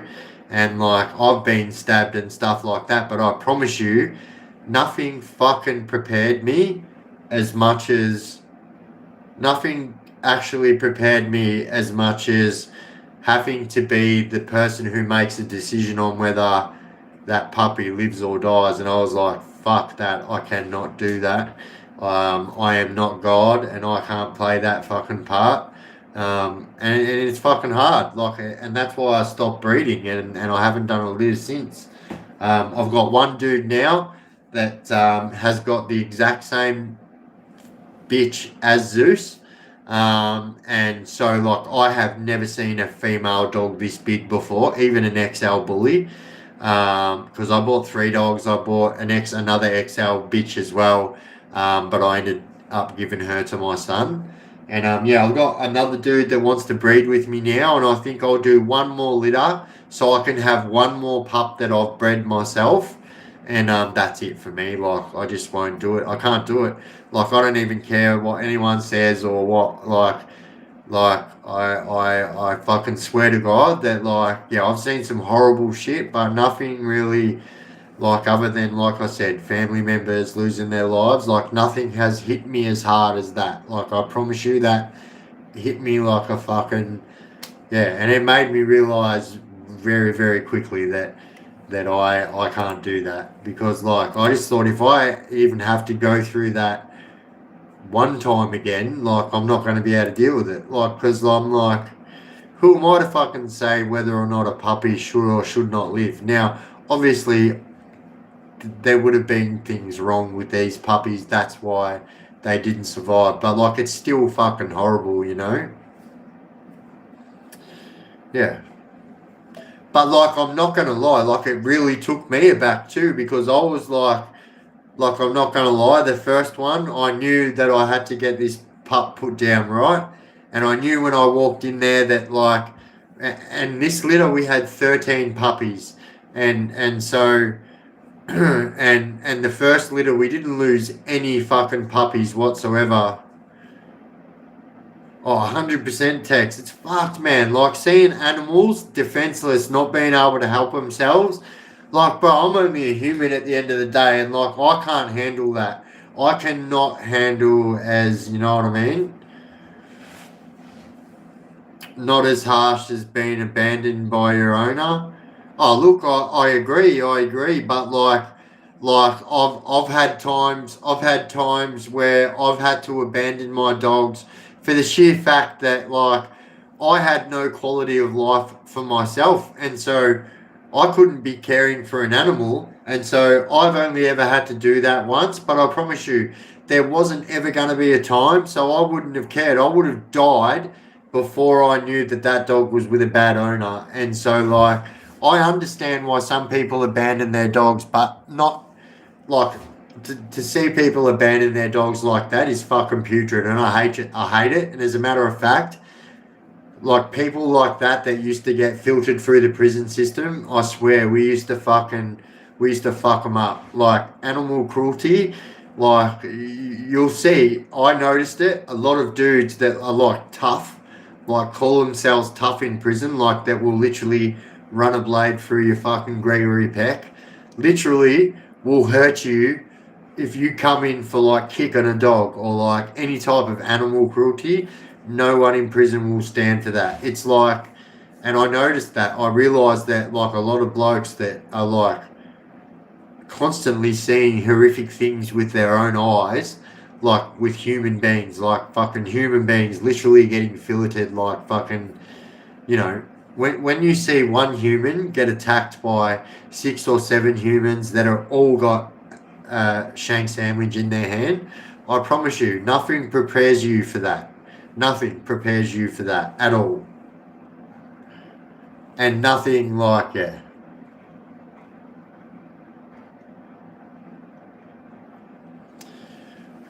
Yeah, I agree. I'm glad it's punished inside prison as well. Like, I hate that shit. And, like, yeah. Anyway, I'm going to go let my dog out. I'll be back in a moment.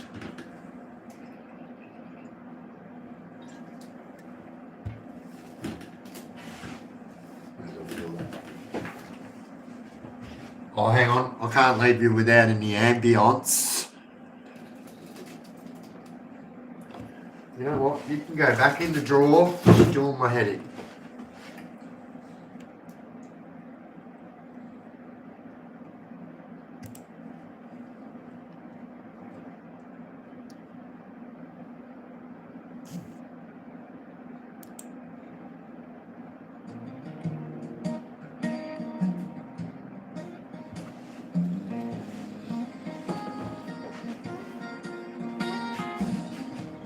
Standing in the spotlight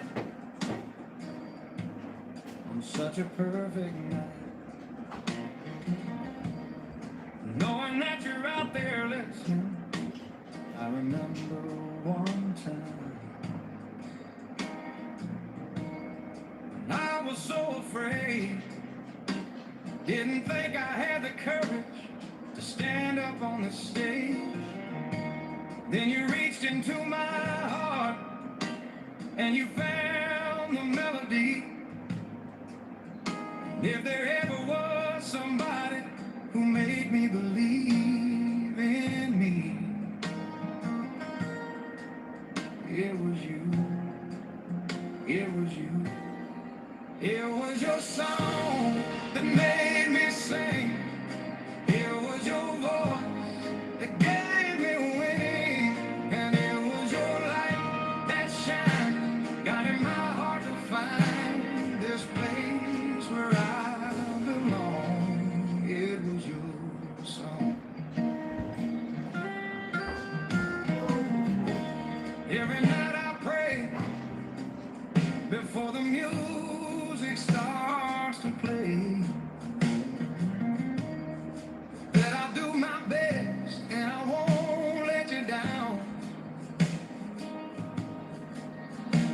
And for all the times I've stood here, this feeling feels brand new.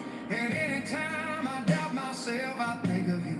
'Cause it was your song that made me sing. It was your voice that gave me wings. And it was your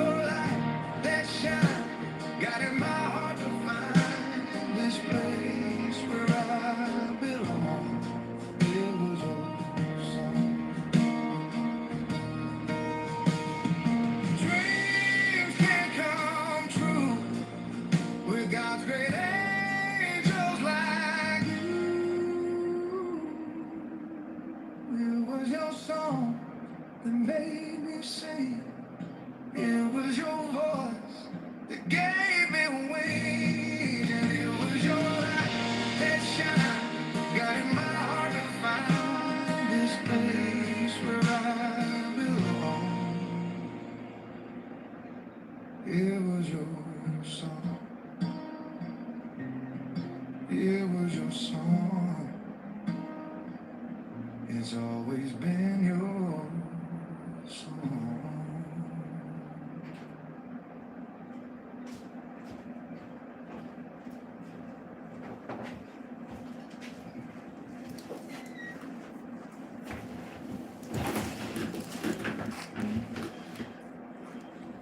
All right, legends, just so you know, I am going to jump off when we hit the 2-hour mark, which will mean when we hit 11 o'clock. So we'll be on for about 17 minutes. Oh, it's about 18 minutes, 17 and a half minutes, make it fair.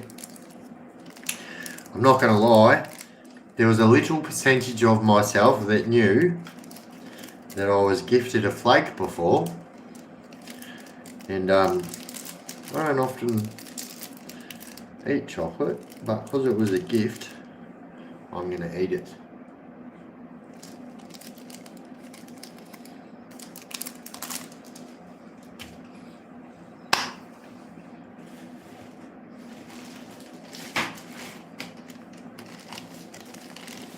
I can show you about 30 times I ate chocolate in the past. What's that, Rollo?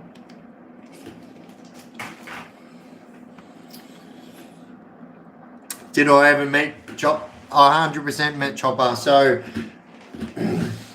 I have made light of this in the past, that I was pretty close associates with Frank Waghorn, which there's a lot of people in the chat here who knows exactly who I'm talking about, and was probably a big part of my life for a long time, so Chopper Reed was Frank Waghorn's best mate, and I used to very frequently travel down to Collingwood with Frank, whether I'd be driving or he's driving or whatever, and we would see fucking Chopper Reed on a frequent, and I met the guy. For the first time I met him, I'm not going to lie, like I felt like he was really putting on a show for me, and then after that, like I felt like maybe like my mate told him that I was like a good dude, this and that, like he really started like fucking letting his cards down, and I always tell this story because it's so fucking funny. Like, so I was in this house in Collingwood, right, and then all of a sudden, next thing you know, you hear like a kid's voice yelling out Chopper, right? And I swear to God, like we're all sitting in this house, and I'm gonna have to go grab a charger.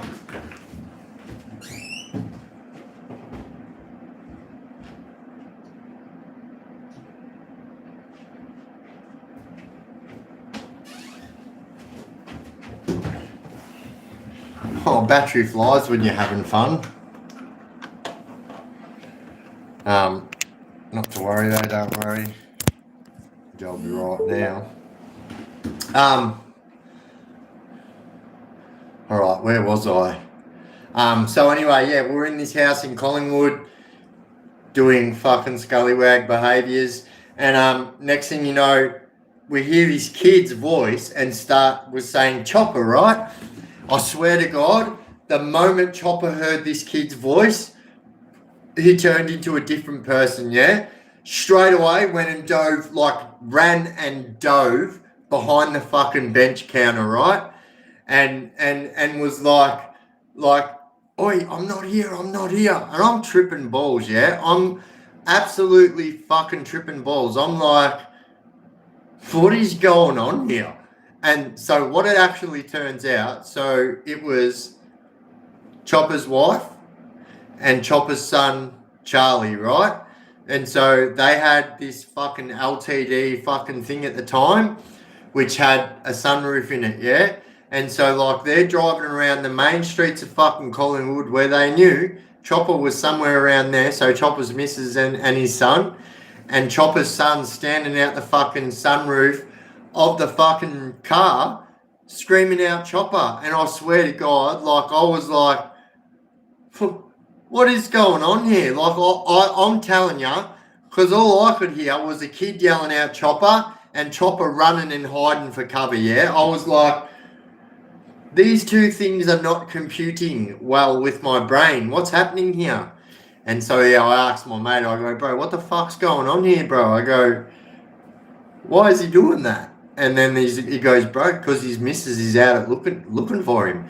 And that sound you can hear is his son, and that's what they do. They literally drive around the streets of fucking Collingwood, like when the street lights come on, and fucking yell out Chopper like they're ringing the fucking dinner bell.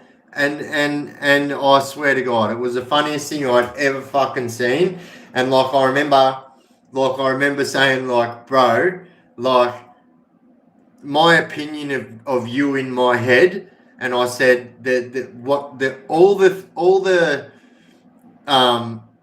things that I know from you in the past and all of this, I said, like, bro, that paints a different picture, brother. And I remember having a big fucking laugh with him about it, you know, and I remember saying, like, big fucking Uncle Chop fucking running and diving behind the fucking bench when he heard the kid. And I had to reiterate to him how funny that came across to me in my head, because I had no idea that was his fucking kid. I didn't know. And then, like, to see his reaction to it was pretty funny. And then so I formed a pretty good friendship with him. And so I've actually got this picture and I need to get it. So, like, Grant, if you're watching this, bro, can I please have my Chopper picture back? So one day I went to meet up with him, right? And he actually gifted me this thing, and I was actually quite chuffed about it because, like, he took time out of his way to go to his merchandise shop and pick out so what it was a picture. So it was about as big as this one here. So it was about that big, and it was a photo, but it was framed, yeah. And what it was Chopper licking a fucking a meat cleaver. And so it's like Chopper licking a meat cleaver with that fucking grin on his face, you know. And it said, to Biff, from Uncle Chop, stick staunch, never plead guilty, never change, you're a good kid, and fucking signed Uncle Chop, right? Because, like, in my head, I was like, and I was very cheeky. I was always very cheeky, and, like, yeah, I suppose that's just what I called him. And because, like, you know, everyone in the public kind of knew him as Uncle Chop, like, I kind of respected him, and that's the thing that you do, you know, you call people that you respect Uncle. It's something that's kind of lost in our fucking traditions as Aussies, but, like, in most communities, they respect their loved ones and they call them uncle, you know, that aren't really their family. And so, yeah, that's why it stuck. And I think he's seen that, you know. But yeah, you know, and it was hard for me too, because like Tex knows what I'm talking about here. He knows the same people, and, like, so it was hard for me because when I done my 9-year sentence, like, I'm not going to lie to you, I'd never lost many people in my life. Like, obviously I did, but, like, I'd been to very, very little funerals in my life at that time. And, like, I felt like some way this was payback, do you know what I mean? Because I felt like a lot of people that I held in such high regard in life, in every walk of life, like, I feel like so many people died while I'd done my 9 years, and I feel like, you know, that's all a part of karma. That's like karma saying to me, well, guess what? You want to fucking go out there and you want to cause all these fucking people this fucking drama. But here's the truth. Like, although I was fucking deemed public enemy number one, I promise you guys, I never, ever, ever bought my fucking public enemy-ness onto the general public. I promise you. Never once in my fucking life have I ever laid my hand on a general citizen, an average member of the community. I promise you. Every person that I've ever hurt with my bare hands or with whatever has been somebody who has some tie or connection to that world, and I have never ever once, not a fist fight, not a whatever fight, never, not once.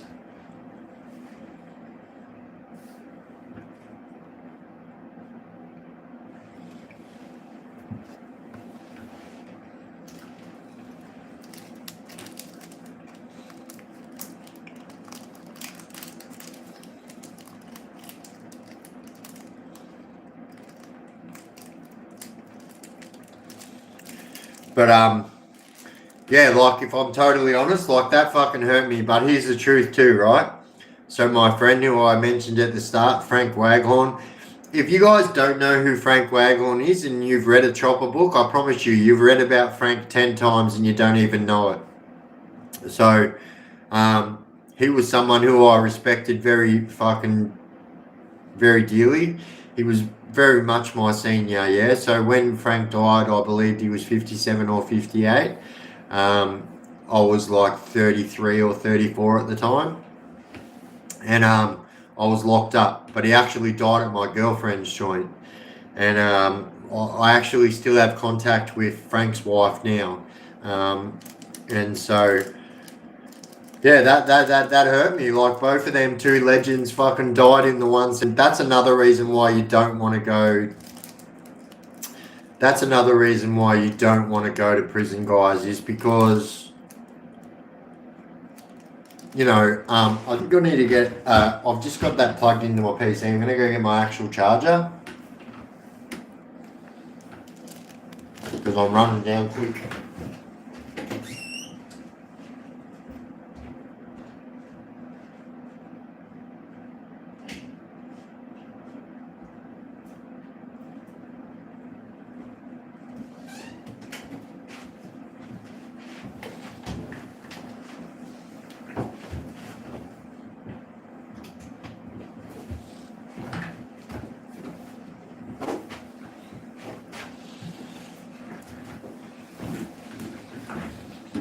Oh, I took my fucking drink bottle. I didn't bring it back in.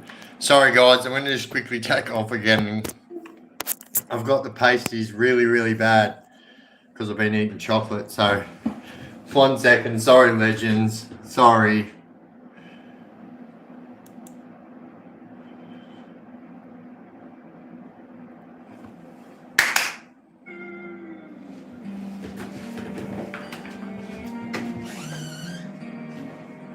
Reverend River, is this a conspiracy? Crucified for no sins, an image beneath me, lost within my plans for life. It all seems so unreal. I'm a man cut in half in this world, left in my misery. The Reverend, he turned to me without a tear in his eyes. Nothing new for him to see. I didn't ask him why. I will remember the love our souls have sworn to make. Now I watch the falling rain. All my mind can see now is your. Well, I guess you took my youth and gave it all away, like the birth of a newfound joy. But this love would end in rage, and when she died, I couldn't cry. The pride within my soul, you left me incomplete all alone, as the memories now unfold. Believe the word. I will unlock my door and pass the cemetery gates.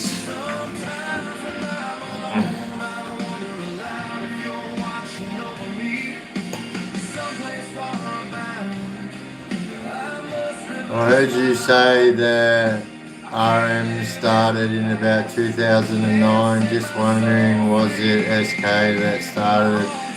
Oi, brother, I don't know. And I don't know, bro. It could have been fucking. It could have been. It could have been easier than that. And I know that in my video, I claim that that RM stands for something else. Obviously, I know that it stands for Ringwood Maniacs. And but yeah. Look, I couldn't tell you because like I actually only met the RM boys, which are a little bit younger than me, in that sentence. So, yeah, I don't know. I guess it would have been around that time, but I can't like say 100%. I don't know, but all I'm saying is like it wasn't big before that, and then around that time it became very big. You know.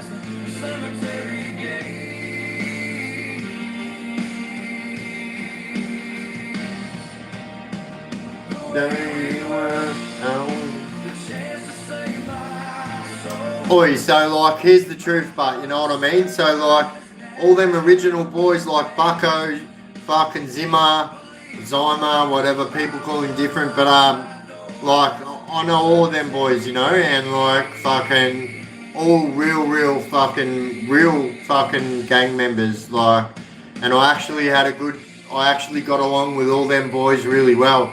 As a matter of fact, I spent a lot of time with Bucko and Zimmer. And both, I spent a lot of time with Bucko at MRC, and we actually formed a pretty good friendship. And and then I was introduced to fucking Zimmer from fucking Bucko. When I got to Port Phillip from fucking MRC, I was in Scarp South, and yeah, I mean, I was stuck with them boys. We all were. Anyone knows about fucking Victorian prison, like especially units like fucking Scarborough North and Scarborough South. You go to them units, mate, and you've got years left on your sentence. Guess what? Guess what unit you're spending the most of your sentence in, and that's one of them units. And so yeah, I got stuck in them units with them boys for ages, and then the riots happened. Obviously, the riots happened at MRC, and so a lot of people are probably thinking, who's RM? So RM's a pretty fucking well up there and fucking like initiated fucking crew in the Victorian prison system. And yeah, I fucking had good relationship with most of them boys, all of them actually. And but yeah, like so when I got locked up on that one, and when me and Zimmer met up, so Zimmer still had like probably the same amount of time left on his murder blue that I had on my fucking charge, and I still had like 7 years left, and he still had 7 years left, and so we spent most of that together. Yeah.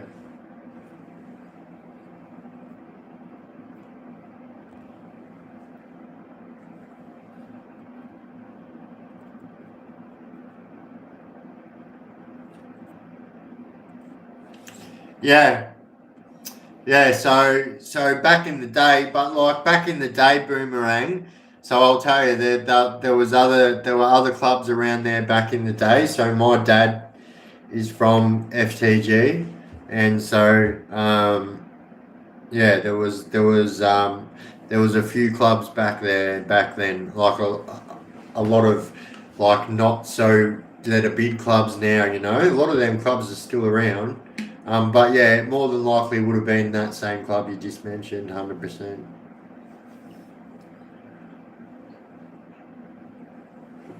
Oh, and here's this Boomerang. Dave Russell would have been the bouncer.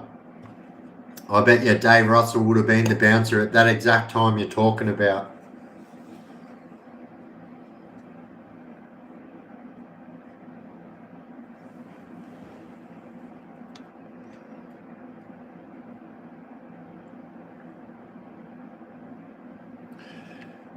Oh, I'll tell you what, did you guys seen this? So I was going to do a video about it, but I'm like, nah, I'm not even going to give this fucking piece of shit this one moment of limelight.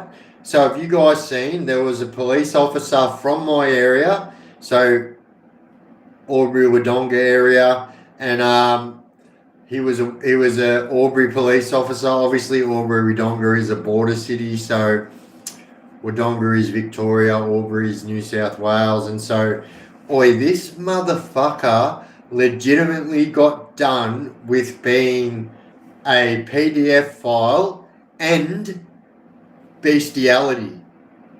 what about this? And then so I was like, all right, this is what I'm going to do my video on today. And so I done a bit of research and I pulled up all the fucking police officers in Australia of the last 2 years. So like obviously 2024, 2025, all the police officers that were charged with serious criminal offences. Like, I knew there was going to be a lot, but I was like, holy fucking shit. Like, and I'll tell you something. There is two very fucking major commonalities with police offending, it seems. And I will be the one to come out in the front and say it because all people are too scared to say it. I'm not fucking too scared to say it. Fuck you, corrupt police. The two major things that all police in Australia are charged with, number one is this, right? Beating up their wife, right? I swear to God. The number one charge that any police officer is charged with in Australia is bashing their wife. Number one charge. Swear to God. Like, it's like as a matter of fact, if you look at it as a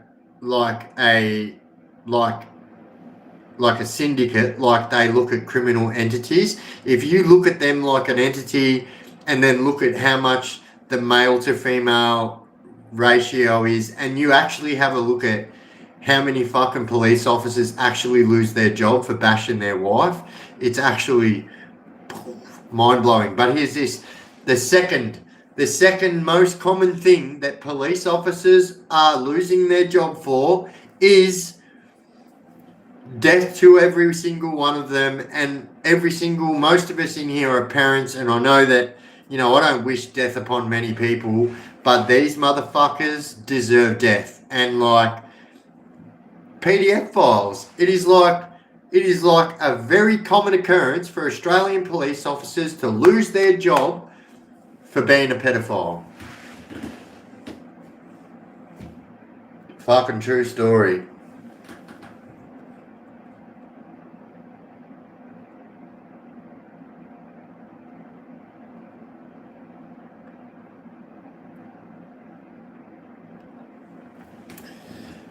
Yep, it's fucking true. Like, all you have to do, like, I swear to God, and very close, somewhere in third, fourth, or like somewhere close to that, is like some type of sour graping. So like some type of SA, some type of sex offence against these police officers. It is very, very common for police officers in the Northern Territory and places where we have high Indigenous population to lose their jobs for inappropriate behaviour with the Indigenous population. And yeah, it's just like, I was going to do a video on like, how the fuck are we ever supposed to put our trust into these people when if you're using the police like a club, right? Let's say the police is a club, yeah?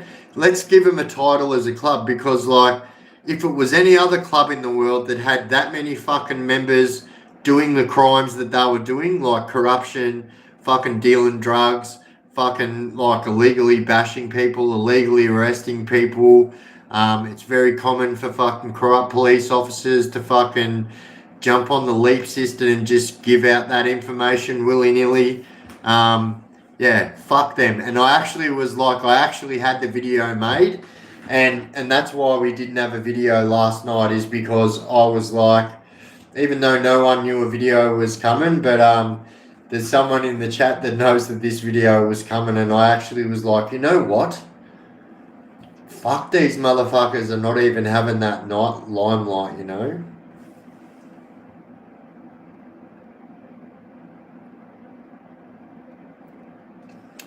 $100%. But yeah, all right, guys, we'll leave it there. I've gone a few minutes over because I'm fucking talking. But yeah, all right, absolute legends. Thank you for joining my chat, and yeah, another absolutely awesome live. We've had a couple of rock and rolls, we'll call them. Just think about the last part of that word and put a T in front of it. We're calling them rock and rolls from now on. So yeah, we've had a few rock and rolls tonight, and we just give them the old quick flick. We don't even acknowledge them anymore. And yeah, so I hope you guys can notice that I'm making a conscious effort not to entertain this bullshit anymore. And yeah, I feel like I slipped into a bit of a lull there where I was giving them their limelight and whatnot. And so yeah, rest assured that will not be happening anymore, guys. And I think the last few lives have been proof in the pudding. I made a point of a few things that won't be happening again, and we are sticking to it.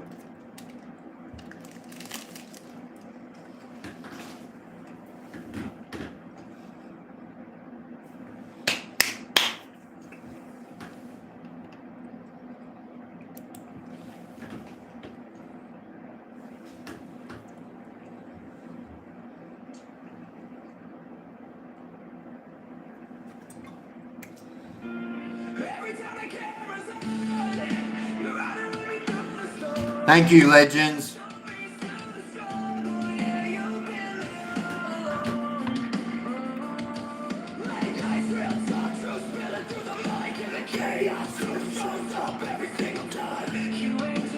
Good doers, you too, brother. Stephen. Good night, everyone. Thank you to everyone for saying good night. And yeah, tomorrow is Monday night, so we will be having a video premiere tomorrow night. And yeah, quite possibly we will have a live tomorrow night. It is Monday night, so we will be doing a live. So yeah, I will see you guys at 7 p.m. for a premiere and 9 p.m. for a live.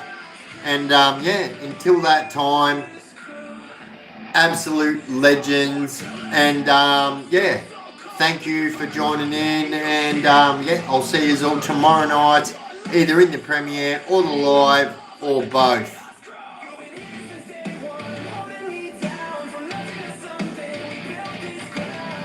See you world. See.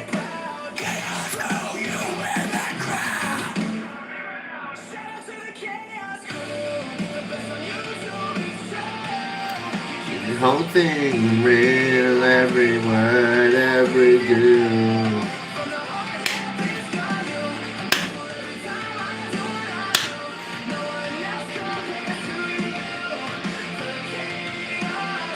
Hey, no wonder, no bloody worries, Australian Bush Rangers.